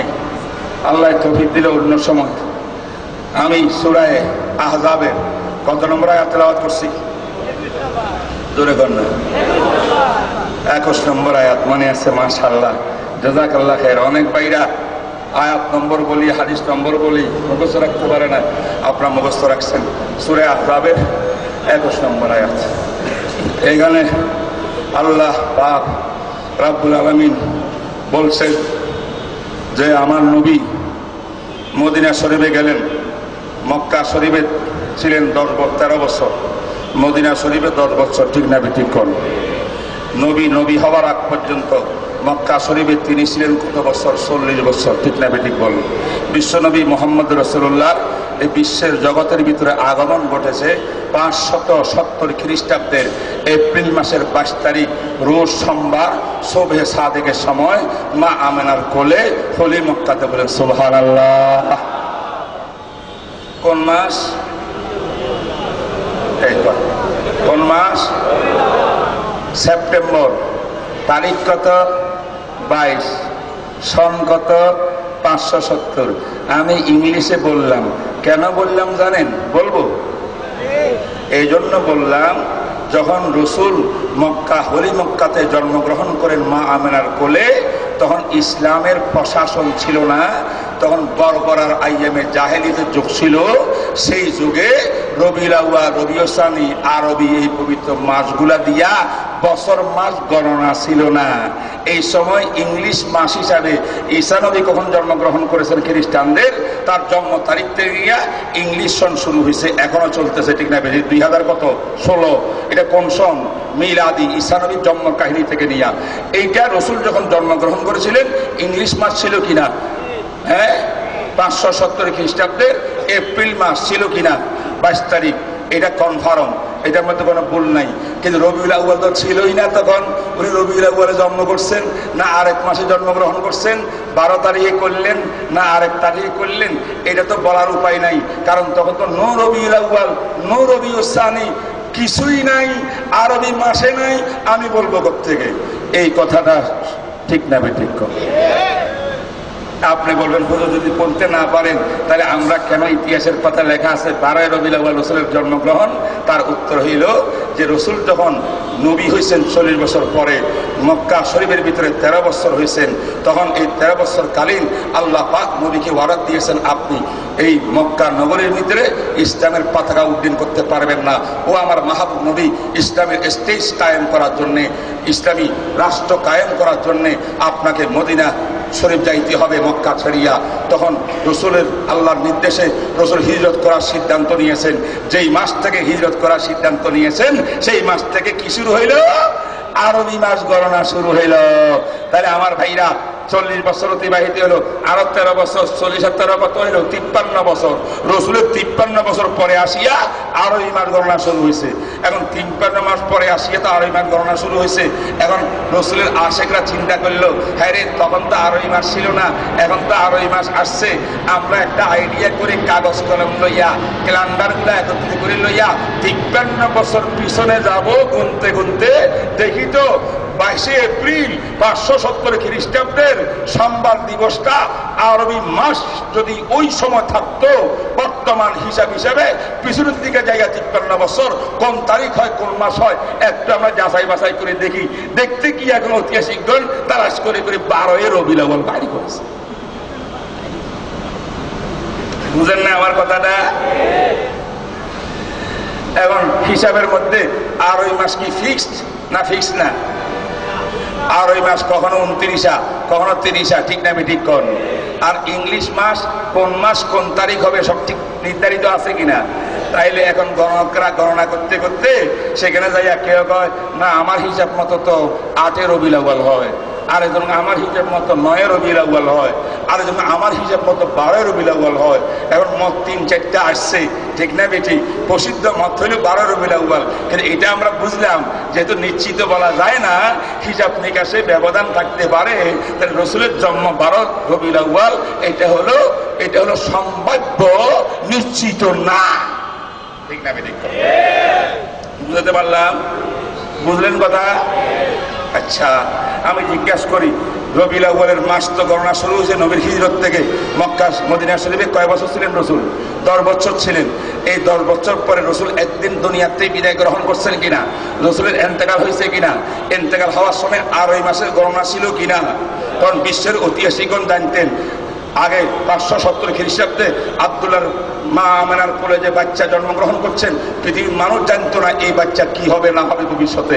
কিন্তু তিনি যখন বিশ্ব মানবতার দূত মুহাম্মদ রাসূলুল্লাহ হয়ে গেছেন, তিনি যখন দুনিয়ার থেকে বিদায় গ্রহণ করছেন, তাম বিশ্বের সাংবাদিকরা, ঐতিহাসিকরা রেকর্ড করছে কিনা? এটা রেকর্ড করছেন। রসুলের ইন্তেকালও কয় বছর কোন মাসে? রবিউল আউয়ালে। কয় তারিখে? 12 তারিখে। তো রসুলের ইন্তেকাল 12 রবিউল আউয়াল নিশ্চিত, রসুলের জন্ম 12 রবিউল আউয়াল সম্ভাব্য। কে কে বুঝছেন? হাত তোলেন, কারা কারা বুঝছেন? আল্লাহ নবীর সমস্ত আশেককে নবীর মহব্বতের কথা বুঝার তৌফিক দান করুক। হাত নামান। আবার বলছি, নবী আলাইহিস সালামের জন্ম তারিখ 12 রবিউল আউয়াল, এটা নিশ্চিত না সম্ভাব্য? আর নবী আলাইহিস সালাম 12 বলে বলে ইন্তেকাল, এটা সম্ভাব্য না নিশ্চিত?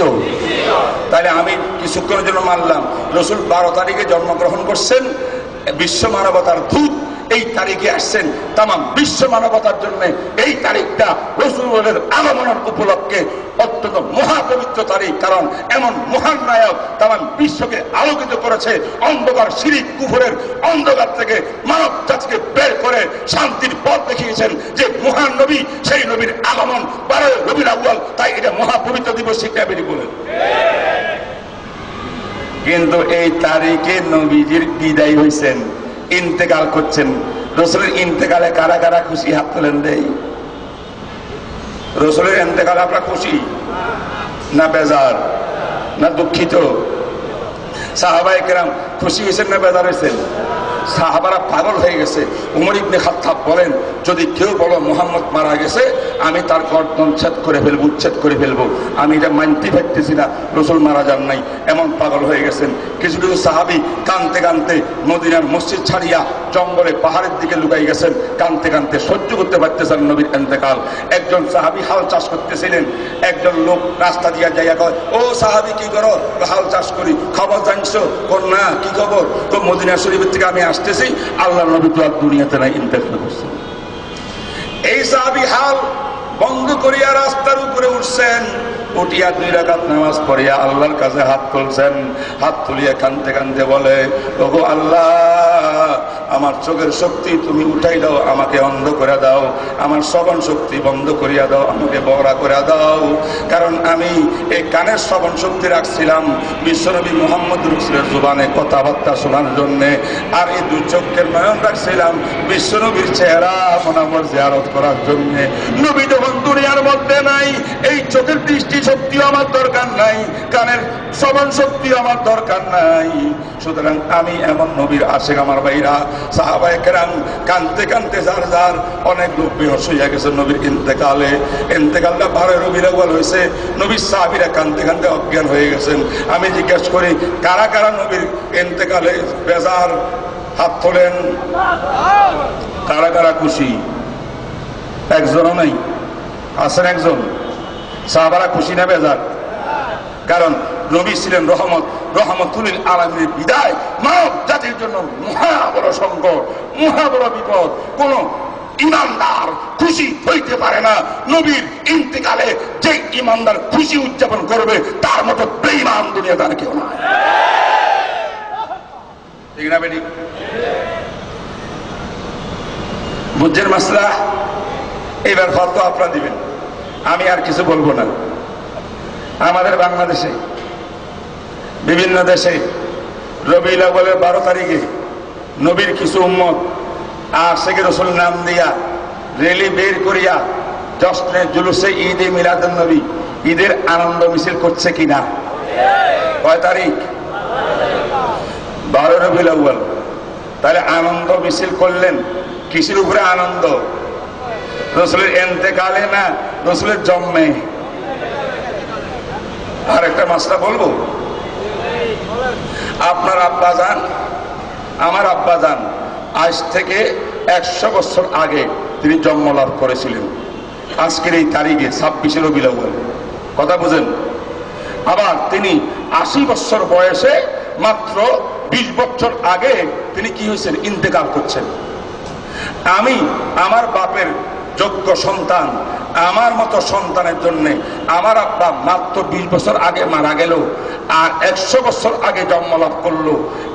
এইটাও 26 রবিউল আউয়াল, ওটাও 26 রবিউল আউয়াল। তাহলে আমি আমার বাপের বৈধ সন্তান হিসাবে আমার জন্য আমার আব্বার ইন্তেকালের এই খবরটা তাজা না জন্মের খবরটা তাজা? জন্মের খবর আরো 80 বছর আগের কিনা?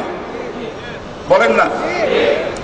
বিশ্ব মানবতার মুসলমান নবীর আশিকদের জন্য মুহাম্মদ রাসূলুল্লাহ 63 বছর হায়াত পাইছেন। তো রাসূলের জন্ম 12 রবিউল আউয়াল, 63 বছর আগের ইতিহাস। আর রাসূলের ওফাত, ইন্তেকাল 63 বছর আমার কাছের ইতিহাস। তাহলে আমি যদি সত্যিকারের নবীর আশিক হই, তাহলে আমি কি 63 বছর আগের আগমন উপলক্ষে আনন্দ খুশি উদযাপন করব, না বসে বসে দরুদ শরীফ পড়ব, চোখের পানি ফেলব? যুক্তিতে বুঝে আসে না। না, যারা আনন্দ মিছিল করে তাদেরকে যে বলা হয় আপনারা আনন্দ মিছিল করতেছেন, আজকে 12 রবিউল আউয়াল, এটা নিশ্চিত রসুলের ওফাত দিবস, ওফাতের কারণে আপনি খুশি হইলে তো ঈমান যায়। তখন তারা একটা উত্তর বার করছে, না না, আমরা ঈদে মিলাদুন্নবী করি, এই জন্য করি, আমরা তো মনে করি রসুল মারাই যায় নাই, রসুলের ইন্তেকাল হয় নাই, রসুল জীবিত ছিলেন, হুজুরের মওতে নাই, ইন্তেকালে নাই, তাহলে 12 রবিউল আউয়াল ইন্তেকাল করবে কেন? কি বলেন আপনারা? রসুলকে ইন্তেকাল করছেন না করেন নাই? আহলে সুন্নাত ওয়াল জামাতের আকীদা, আল্লাহ বলছেন ইন্নাকা মাইয়িতুন ওয়া ইন্নাহুম মাইয়িতুন, কোরআনের আয়াত। আল্লাহ কোরআনে ঘোষণা দেন, হে নবী আপনি মরণশীল, সমস্ত মানুষ মরণশীল, মৃত্যু আছেই। তাই মুহাম্মদ রাসূল ইন্তেকাল করেছেন, কিন্তু ইন্তেকাল করে কবরের জগতের মধ্যে গিয়া আল্লাহ পাক কবরের জগতে রসুলকে হায়াতুন নবী বানিয়ে দিয়েছেন। ঠিক না ঠিক বলেন?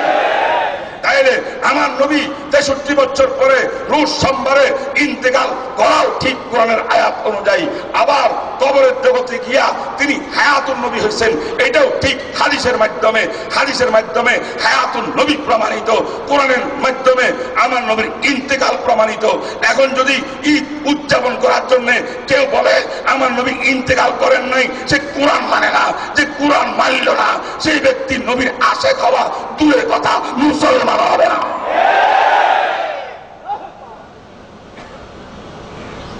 বুঝলেন না কিছু? মুসলমান হয়েছে, তাহলে বলেন 12 রবিউল আউয়াল কারা কারা ঈদ পালন করবেন? একজনও না। সাহাবায়ে কেরাম 1,26,000 সাহাবা রবিউল আউয়ালের 12 তারিখে ঈদ উদযাপন করেন নাই। ঠিক না ঠিক কোন? আবু বকর সিদ্দিক রসুলের পরে 2.5 বছর খলিফাতুল মুসলিমিন রাষ্ট্রপ্রধান ছিলেন। এই 2.5 বছরে 3 বার রবিউল আউয়াল তিনি পাইছেন। আবু বকর সিদ্দিক এই রবিউল আউয়ালে কোন সময় তিনি ঈদ উদযাপন করেন নাই। আবু বকরের পরে হয়তো ওমর আসছেন দুনিয়াতে, ওমর 10 বছর রাষ্ট্রপ্রধান ছিলেন, 10 বছরে 10 বার রবিউল আউয়াল পাইছেন কি পান নাই? কিন্তু তিনিও উদযাপন করেন নাই। ওসমান 12 বছর রাষ্ট্রপ্রধান ছিলেন, ওমরের পরে 12 বার রবিউল আউয়াল পেয়েছেন, তিনিও তো উদযাপন করেন নাই। এরপর আলী 5 বছর রাষ্ট্রপ্রধান ছিলেন, তিনি 5 রবিউল আউয়াল 5 বার পাইছেন, তিনিও উদযাপন করেন নাই। ঠিক না ঠিক? কথা কন, কথা কন, কথা কন। আমার ভাইরা, সর্বশেষ সাহাবী তিনি হযরতে আবু তুফাইল ইবনে আমর 110 হিজরিতে বসরাতে ওনার ইন্তেকাল। 110 হিজরির সর্বশেষ সাহাবী দুনিয়া থেকে বিদায় করলেন, বিদায় হইলেন। এই 110 বছর পর্যন্ত নবীর ইন্তেকালের পর নবীর কোন সাহাবী রবিউল আউয়ালের 12 তারিখ ঈদ উদযাপন করে নাই। প্রমাণ হইল ঈদ উদযাপন করা রবিউল আউয়াল মাসে নবীর আদর্শ না, সাহাবার আদর্শ না, তাবিঈনের আদর্শ না, আবু হানিফার না, শাফিঈর না, মালিকের না, আহমদ বিন হাম্বল না, বুখারীর না, তিরমিজির না, মুসলিমের না, আবু দাউদের না, মুহাদ্দিসের না, চার বল পীর সাহেবের না।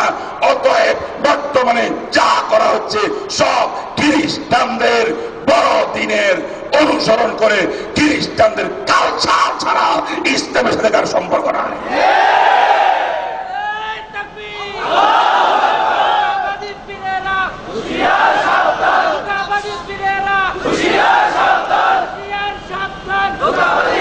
আমার ভাইরা, আমরা 12 রবিউল আউয়াল আসতে দুরূদ শরীফ পড়ব, আর পারলে একটা রোজা রাখবো সোমবারে। বলেন কেন রাখবো? মুসলিম শরীফের হাদিস, নবী আলাইহিস সালাতু ওয়াস সালামের ঘটনা।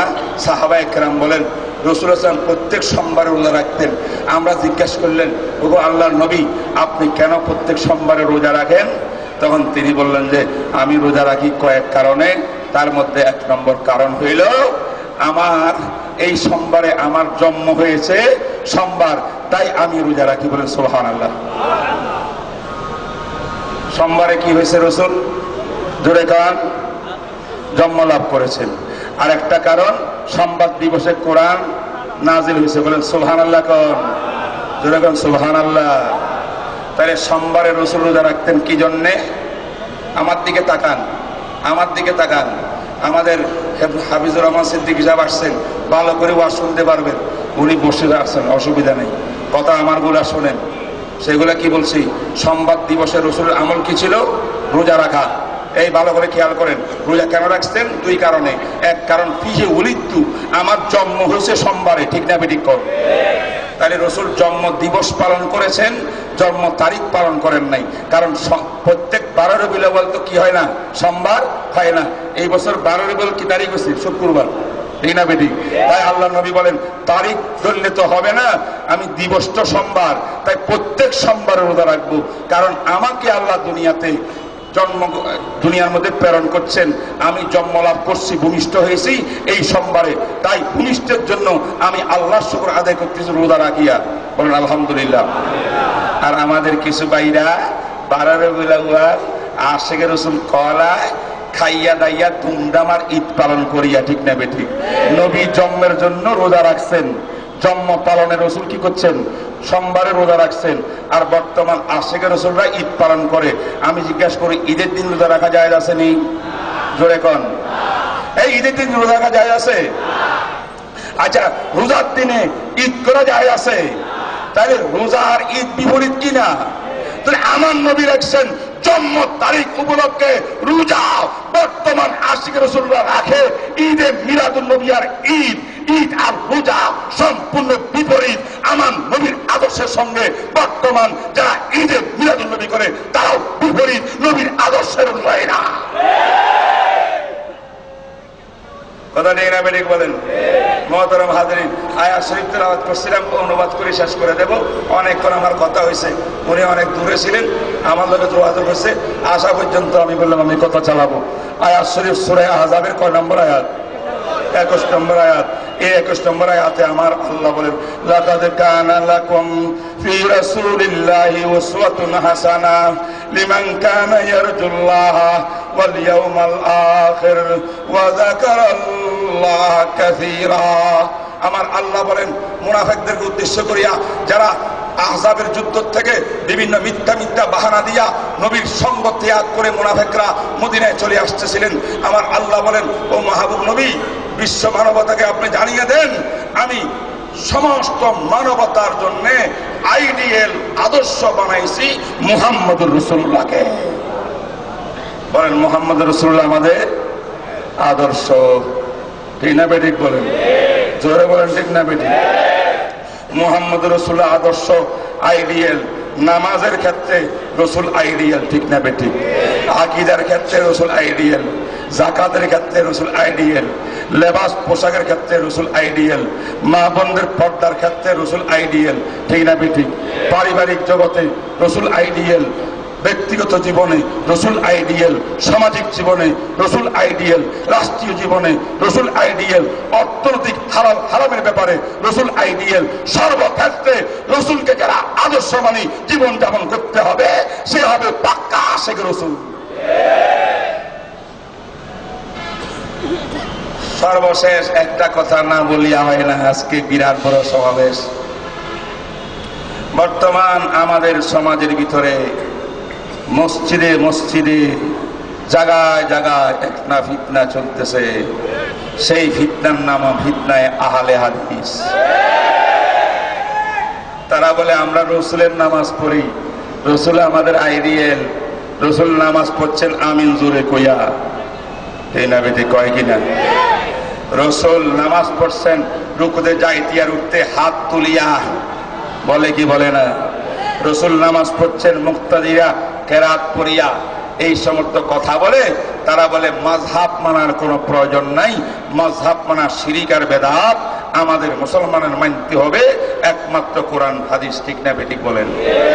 আমি বলি লচকদার বক্তব্য, বক্তব্যটা বড় আকর্ষণীয়, কিন্তু কালিমাতু হক্কিন উরিদা বিহিল বাতিল, কথা সত্য মতলব খারাপ। আমরা বলতে চাই মাযহাব মানা ছাড়া কোরআন হাদিস মানা কখনো কারো পক্ষে সম্ভব না, ঠিক না বেঠিক বলেন? সাহাবায়ে কেরামের পক্ষে সম্ভব না। সাহাবারাও কিছু সাহাবা, অনেক সাহাবা কিছু সাহাবায়ে কেরামের মাযহাব মানতেন, বলেন সুবহানাল্লাহ। সাহাবারা কি মানতেন? কি মানতেন? আব্দুল্লাহ ইবনে আব্বাস মক্কা শরীফের ইমাম ছিলেন মাযহাবের। মুআজ ইবনে জাবাল নবী সাহাবী, ইয়ামানের মুসলমানদের ইমাম ছিলেন, সুবহানাল্লাহ। আর মদিনা শরীফের ইমাম ছিলেন যায়েদ ইবনে সাবিত, নবীর আরেক সাহাবী। ইরাকের মুসলমানদের ইমাম ছিলেন আব্দুল্লাহ ইবনে মাসউদ এবং আবু মুসা আশআরী। সিরিয়ার ইমাম ছিলেন আবু দারদা, উবাদা ইবনে সামিত। এই নবীর বিশিষ্ট সাহাবীরা বিজ্ঞ বিজ্ঞ মুজতাহিদ গবেষক আলেম ছিলেন। যেই সমস্ত জাতির আধুনিক প্রশ্নের উত্তর, জিজ্ঞাসার জবাব কোরআন হাদিসে স্পষ্ট পাওয়া যায় না, সরাসরি পাওয়া যায় না, ওই যুগের নবী সাহাবীরাও সেই যুগের আধুনিক, সেই যুগের জন্য আধুনিক নতুন নতুন মাসালার উত্তর সমাধান বের করার জন্য কোরআন সুন্নাত থেকে, কোরআন সুন্নায় গবেষণা চালাইতেন।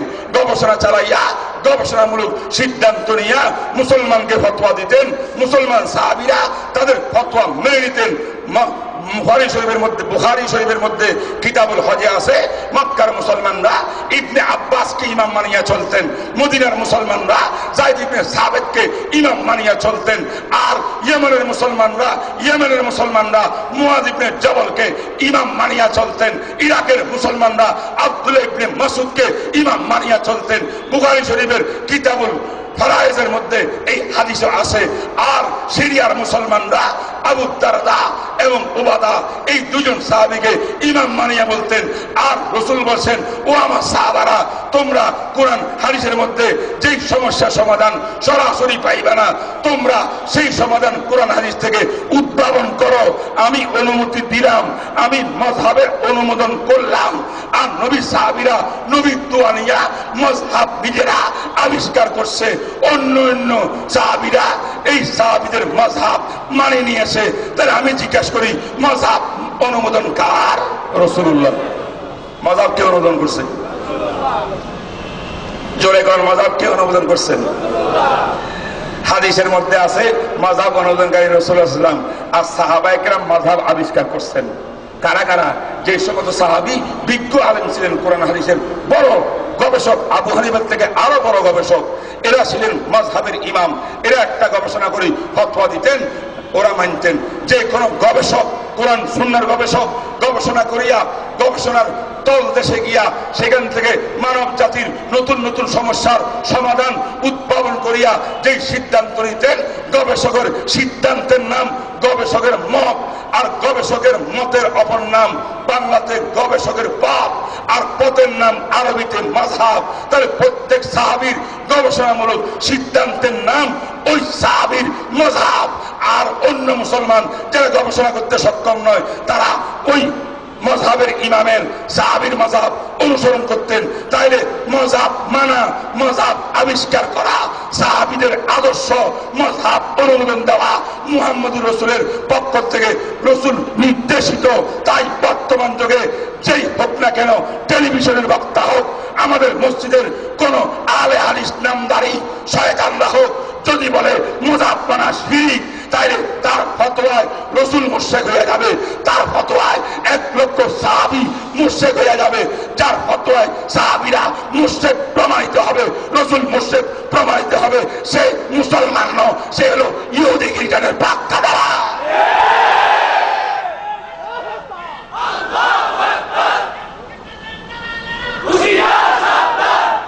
আজকে আর কিছু না বলি, কারণ আপনারা যেই বক্তার বক্তৃতা শোনার জন্য অধীর আগ্রহে বসে আছেন, সারা দেশে যিনি আলোড়ন সৃষ্টিকারী আমার ছোট ভাই, আমার আজিজ হাফেজুর রহমান সিদ্দিকী সাহেব চলে আসছেন।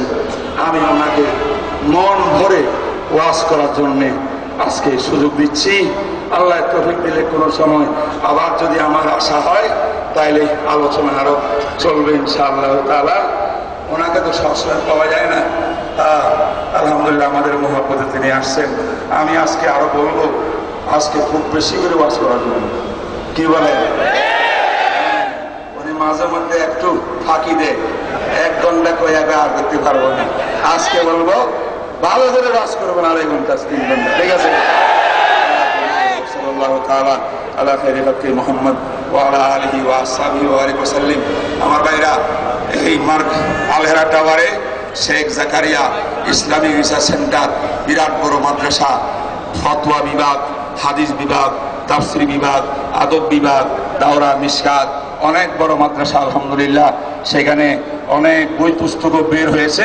এই মাযহাবের উপরে বই বের হয়েছে আমার, জাকির নায়েক উপরে বই বের হয়েছে আমার, এবং নামাজের উপরে অনেক বই আছে। আমি আজকে কোনো বই আনি নাই, আপনারা এখানে নিকটে আছেন, মার্কাজুস শাকে গেলে ইনশাআল্লাহ এগুলো পাবেন।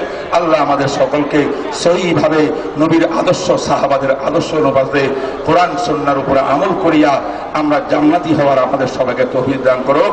আমি কোনো ভাইকে কষ্ট পেলে আমি মাফ চাই। আমার বক্তব্যে আমি প্রত্যেকের হাতে পায়ে ধরি, আপনাদেরকে কোরআন সুন্নাহর সঠিক কথা জানাইয়া নবীর আশেক আদর্শবান হওয়ার জন্য দাওয়াত দিচ্ছি। কারোর সঙ্গে বিদ্রোহিতা নাই। এগুলো ভুল বুঝাবুঝির কারণে যারা উল্টাপাল্টা করতেছে, আল্লাহ দোয়া করি আল্লাহ পাক তাদেরকে হেদায়েত দান করুক। ওয়া আখিরু দাওয়ানা আলহামদুলিল্লাহি রাব্বিল আলামিন ওয়া সাল্লাল্লাহু তাআলা আলা খাইরি খালকি মুহাম্মদ ওয়া আলা আলিহি ওয়া আসহাবিহি ওয়া বারাকাতুহু। আসসালামু আলাইকুম। আলহামদুলিল্লাহ। ربنا ظلمنا أنفسنا وإن لم تغفر لنا وترحمنا لنكونن من الخاسرين. ربنا لا تزغ قلوبنا بعد إذ هديتنا وهب لنا من لدنك رحمة إنك أنت الوهاب. اللهم آت أنفسنا تقواها وزكها أنت خير من زكاها أنت وليها ومولاها. يا الله يا رحمن يا رحيم يا كريم. يا আজকে বাইতুল মাহমুদ মসজিদের উদ্যোগে আল্লাহ এই এলাকার ভিতরে এত বড় ইসলামী সম্মেলন হইল আল্লাহ। ইয়া আল্লাহ, তাফসীরুল কোরআন মাহফিলের মধ্যে যত বন্ধুরা উপস্থিত আছেন, যত পুরুষেরা আছেন, নারীরা আছেন, যুবকরা আছেন, বৃদ্ধরা আছেন, আল্লাহ শেষ মোনাজাতের মধ্যে যেটা বিশেষ করে হাত তুলেছেন, মেহেরবানি করে এই মাহফিলের উসিলায় আমাদের জীবনের গুনাহ খাতা মাফ করে দেন আল্লাহ। আমাদের ভুল ত্রুটি ক্ষমা করে দেন আল্লাহ। জীবনে নামাজ কাজা করেছি আল্লাহ, এ আল্লাহ আরো বিভিন্ন অপরাধ করে করে আপনার মাহবুব নবীর মনে কষ্ট দিয়েছি আল্লাহ। আপনাকে আমরা অসন্তুষ্ট করেছি। আজ এই মুহূর্ত থেকে মৃত্যু পর্যন্ত আল্লাহ আপনার নবীর তরিকা আদর্শ মোতাবেক জীবন চলার তৌফিক দান করেন আল্লাহ। আমরা যত ভাই হাত তুলে ওয়াদা করেছি 5 ওয়াক্ত নামাজ পড়বো আল্লাহ, কাজা করবো না, দাঁড়িয়ে রাখবো, নবীর তরিকার মতো চলবো, হক পথে চলবো। ইয়া আরহামার রাহিমিন, আমাদের সকলকে ওয়াদা রক্ষা করার সবাইকে তৌফিক দান করুন আল্লাহ। এই মাহফিলের জন্য যে যুবক ভাইরা এলাকার, ইয়া আল্লাহ মুরব্বিয়ানে কেরাম জান পান তোর মেহনত করেছেন আল্লাহ। ইয়া আল্লাহ যত পরিশ্রম করেছেন এবং যারা যারা মাহফিলে অংশগ্রহণ করে মাহফিলকে কামিয়াব করেছেন, ইয়া আল্লাহ যারা বয়ান করেছেন, যারা বয়ান শুনেছেন, আল্লাহ মেহেরবানি করে আজকের এই মাহফিলের উসিলায় এত হাজার হাজার নবী প্রেমিক মুসলমানদের উসিলায় আপনি মেহেরবানি করে আমাদের দোয়া কবুল মঞ্জুর ফরমান। এ আল্লাহ আমাদের এই মাহফিলকে আমাদের সকলের জন্য নাজাতের উসিলা বানাই দেন আল্লাহ। যত মুরব্বী আজকে আমাদের থেকে বিদায় হয়ে গেছেন, আমাদের নিকটতম আত্মীয় স্বজন কবরবাসী হয়ে গেছেন আল্লাহ, এই মাহফিলের উসিলা আমাদের মুর্দেগানের কবরকে জান্নাতের টুকরা বানাই দেন আল্লাহ। ইয়া আল্লাহ জান্নাতের টুকরা বানাই দেন আল্লাহ। তাদের কবর আযাবকে মেহেরবানি করে মাফ করে দেন আল্লাহ। এ আল্লাহ আমার ছোট ভাই হাফিজুর রহমান সাহেব সহ এই মাহফিলে যারা যারা হক্কানি উলামায়ে কেরাম বয়ান করেছেন আল্লাহ, তাদের হায়াত বৃদ্ধি করে দেন আল্লাহ। এ আল্লাহ তাদেরকে দ্বীনের আরো বেশি বেশি খেদমত করার তৌফিক দিয়ে দেন আল্লাহ। এ আল্লাহ জাতির উপকারে, ইসলামের উপকারে আল্লাহ তাদেরকে আরো বেশি হক কথা সহি লাইনে হিম্মতের সাথে বলার তৌফিক দেন। তাদের জুবানের কথার দ্বারা বিশ্বের মুসলমানদের হেদায়েতের ব্যবস্থা করে দেন আল্লাহ। ইয়া আল্লাহ আগামীকাল থেকে বিশ্ব ইজতেমা শুরু হচ্ছে আল্লাহ টঙ্গীর ময়দানে। লক্ষ লক্ষ মুসলিম ইসলাম প্রেমিক ভাইরা ইয়া আল্লাহ হেদায়েত পাওয়ার আশায় আল্লাহ টঙ্গীর মাঠে একত্রিত হয়েছে আল্লাহ। আরাফার মাঠের পরে বিশ্বের মুসলিমের এই মহাসমাবেশকে আল্লাহ আপনি বাংলাদেশের জন্য রহমতের ব্যবস্থা করে দেন আল্লাহ। আল্লাহ বাংলাদেশের মুসলমানদের হেদায়েতের ব্যবস্থা করে দেন আল্লাহ। তাবলীগী খিদমতকে আরো तमाम বিশ্বের মধ্যে আম করে দেন আল্লাহ। এ আল্লাহ আমাদের যত মুরব্বিয়ানে কেরাম যাদের নাম বলা হয়েছে ইতিমধ্যে দুনিয়ার থেকে চলে গেছেন আল্লাহ। এ আল্লাহ শেখ রাজি সাহেব, খতিবে বাইতুল মুকাররম আল্লামা ওবায়দুল হক সাহেব, মুফতি বদরুল হক আমিনী সাহেব, মুফতি আব্দুর রহমান সাহেব সব আল্লাহ আমাদের মুরব্বীদের কবরকে জান্নাতের টুকরা বানায় দেন আল্লাহ। এ আল্লাহ তাদের রুহানি ফয়ুজ আমাদেরকে দান করেন আল্লাহ। যে মাঠে আজকে বয়ান হইল আল্লাহ, যে মার্কেটের সামনে বয়ান হইল, যে এলাকায় বয়ান হইল, যাদের সহযোগিতায় বয়ান হইল, যাদের উদ্যোগে বয়ান হইল, ইয়া আল্লাহ আপনি মেহেরবানি করে তাদেরকে দুনিয়া আখিরাতে কামিয়াব করেন আল্লাহ। আল্লাহ তাদের জীবনকে আল্লাহ সুন্নতি জীবন বানাই দেন আল্লাহ। এ আল্লাহ আশেপাশে যত যুবকরা হাত তুলে আছেন আল্লাহ, আল্লাহ সমস্ত যুবক ভাইদেরকে আপনার নবীর সাচ্চা সৈনিক বানাই দেন আল্লাহ, ইসলামের সৈনিক বানাই দেন আল্লাহ।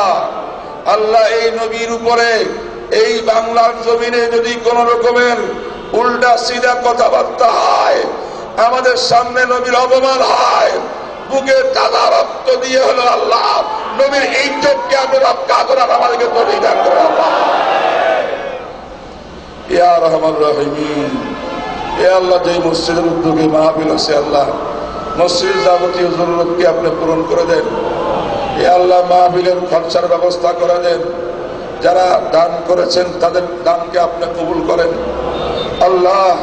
ইয়া রহমান, আমরা দল চাই না, দলের কথা না, পার্টির কথা না, আমরা সবাই এক আল্লাহ মুহাম্মদুর রাসূলুল্লাহর তরিকা, তার উপরে সাহাবায়ে কেরামের তরিকার উপরে আল্লাহ জীবন যাপন করতে চাই।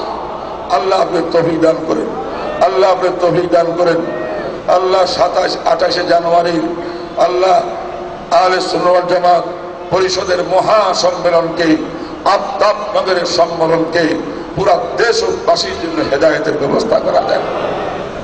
ইয়া রহমান রহিম, আজকের এই মাহফিলে যত ভাই বোনেরা দোয়া চাইছেন, যত মকসুদ উদ্দেশ্য নিয়ে দোয়া চাইছেন আল্লাহ আপনি আলেমুল গায়ব, সবার অন্তরের খবর আপনার জানা আছে আল্লাহ। সবার নেক মকসুদ গুলো আপনি পূরণ করে দেন। যত ভাই অসুস্থ আছেন সবাইকে সেবাই করলিয়ে দান করেন। যত ঋণগ্রস্ত আছেন তাদেরকে ঋণ আদায় করার তৌফিক দান করেন। এ আল্লাহ যত গুনাহগার আছেন সবার গুনাহ মাফ করেন, সবার গুনাহ মাফ করেন, সবার গুনাহ মাফ করেন।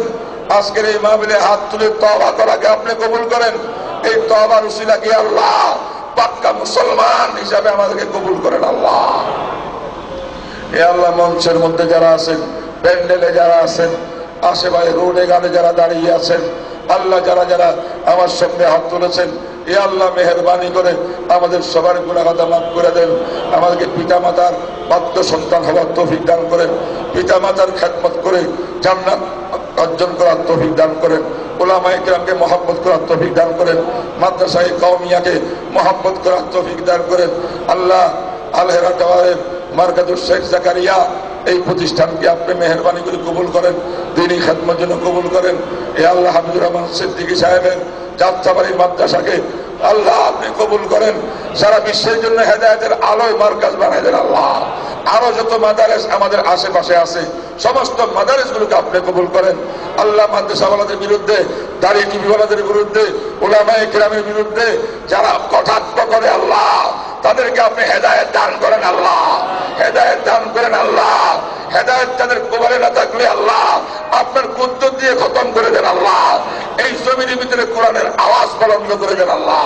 উলামায়ে কেরামের হিম্মত বাড়াই দেন আল্লাহ, উলামায়ে কেরামের ইজ্জত বাড়াই দেন আল্লাহ। ইয়া আরহামার রাহিমিন, ইয়া আকরামুল আকরামিন, হক্কানি পীর মাশায়েখদের খেদমত বৃদ্ধি করে দেন আল্লাহ। যত বাতিল পীর আছে ইয়া আল্লাহ, যত বন্ধ আছে আল্লাহ, টেলিভিশনের যত বাতিল পন্থী লোকজন আছে তাদের চক্রান্ত থেকে আল্লাহ আপনি এই দেশের আল্লাহওয়ালা মুসলমানদের ঈমানকে আপনি হেফাজত করেন, আমলকে আপনি হেফাজত করেন, আকীদাকে আপনি হেফাজত করেন আল্লাহ। এই শাহজালালের দেশে, শাহপরানের দেশে, লক্ষ লক্ষ আউলিয়ার দেশে, চরমনায় পীর সাহেবের দেশে আহমদ সাহেবের দেশে, মুফতি আমিনের দেশে, শেখুল হাদিস সাহেবের দেশে, মুফতি আব্দুর রহমানের দেশে, শামসুল হক ফরিদপুরের দেশে, হযরত হাবিব হুজুরের দেশে আল্লাহ আপনি রহমত নাযিল করেন। এই দেশকে আল্লাহ আসমানি আযাব গজব থেকে আপনি হেফাজত করেন, ভূমিকম্প থেকে হেফাজত করেন, জালজালা থেকে হেফাজত করেন, তনরুদ থেকে হেফাজত করেন।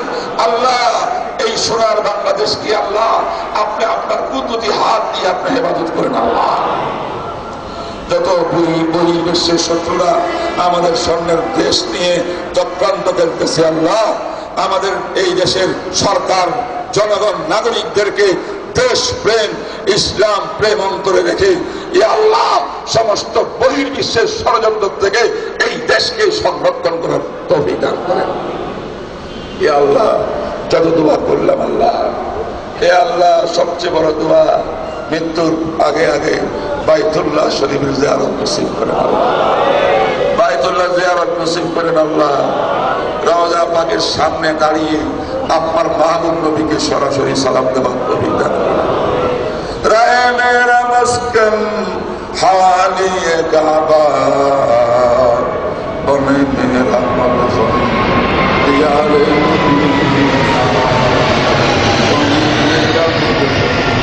दियारे मदीना दिखा दे या इलाही वो मदीना कैसे बसती है जिसमें रात दिन मौला तेरी रहमत बरसती है।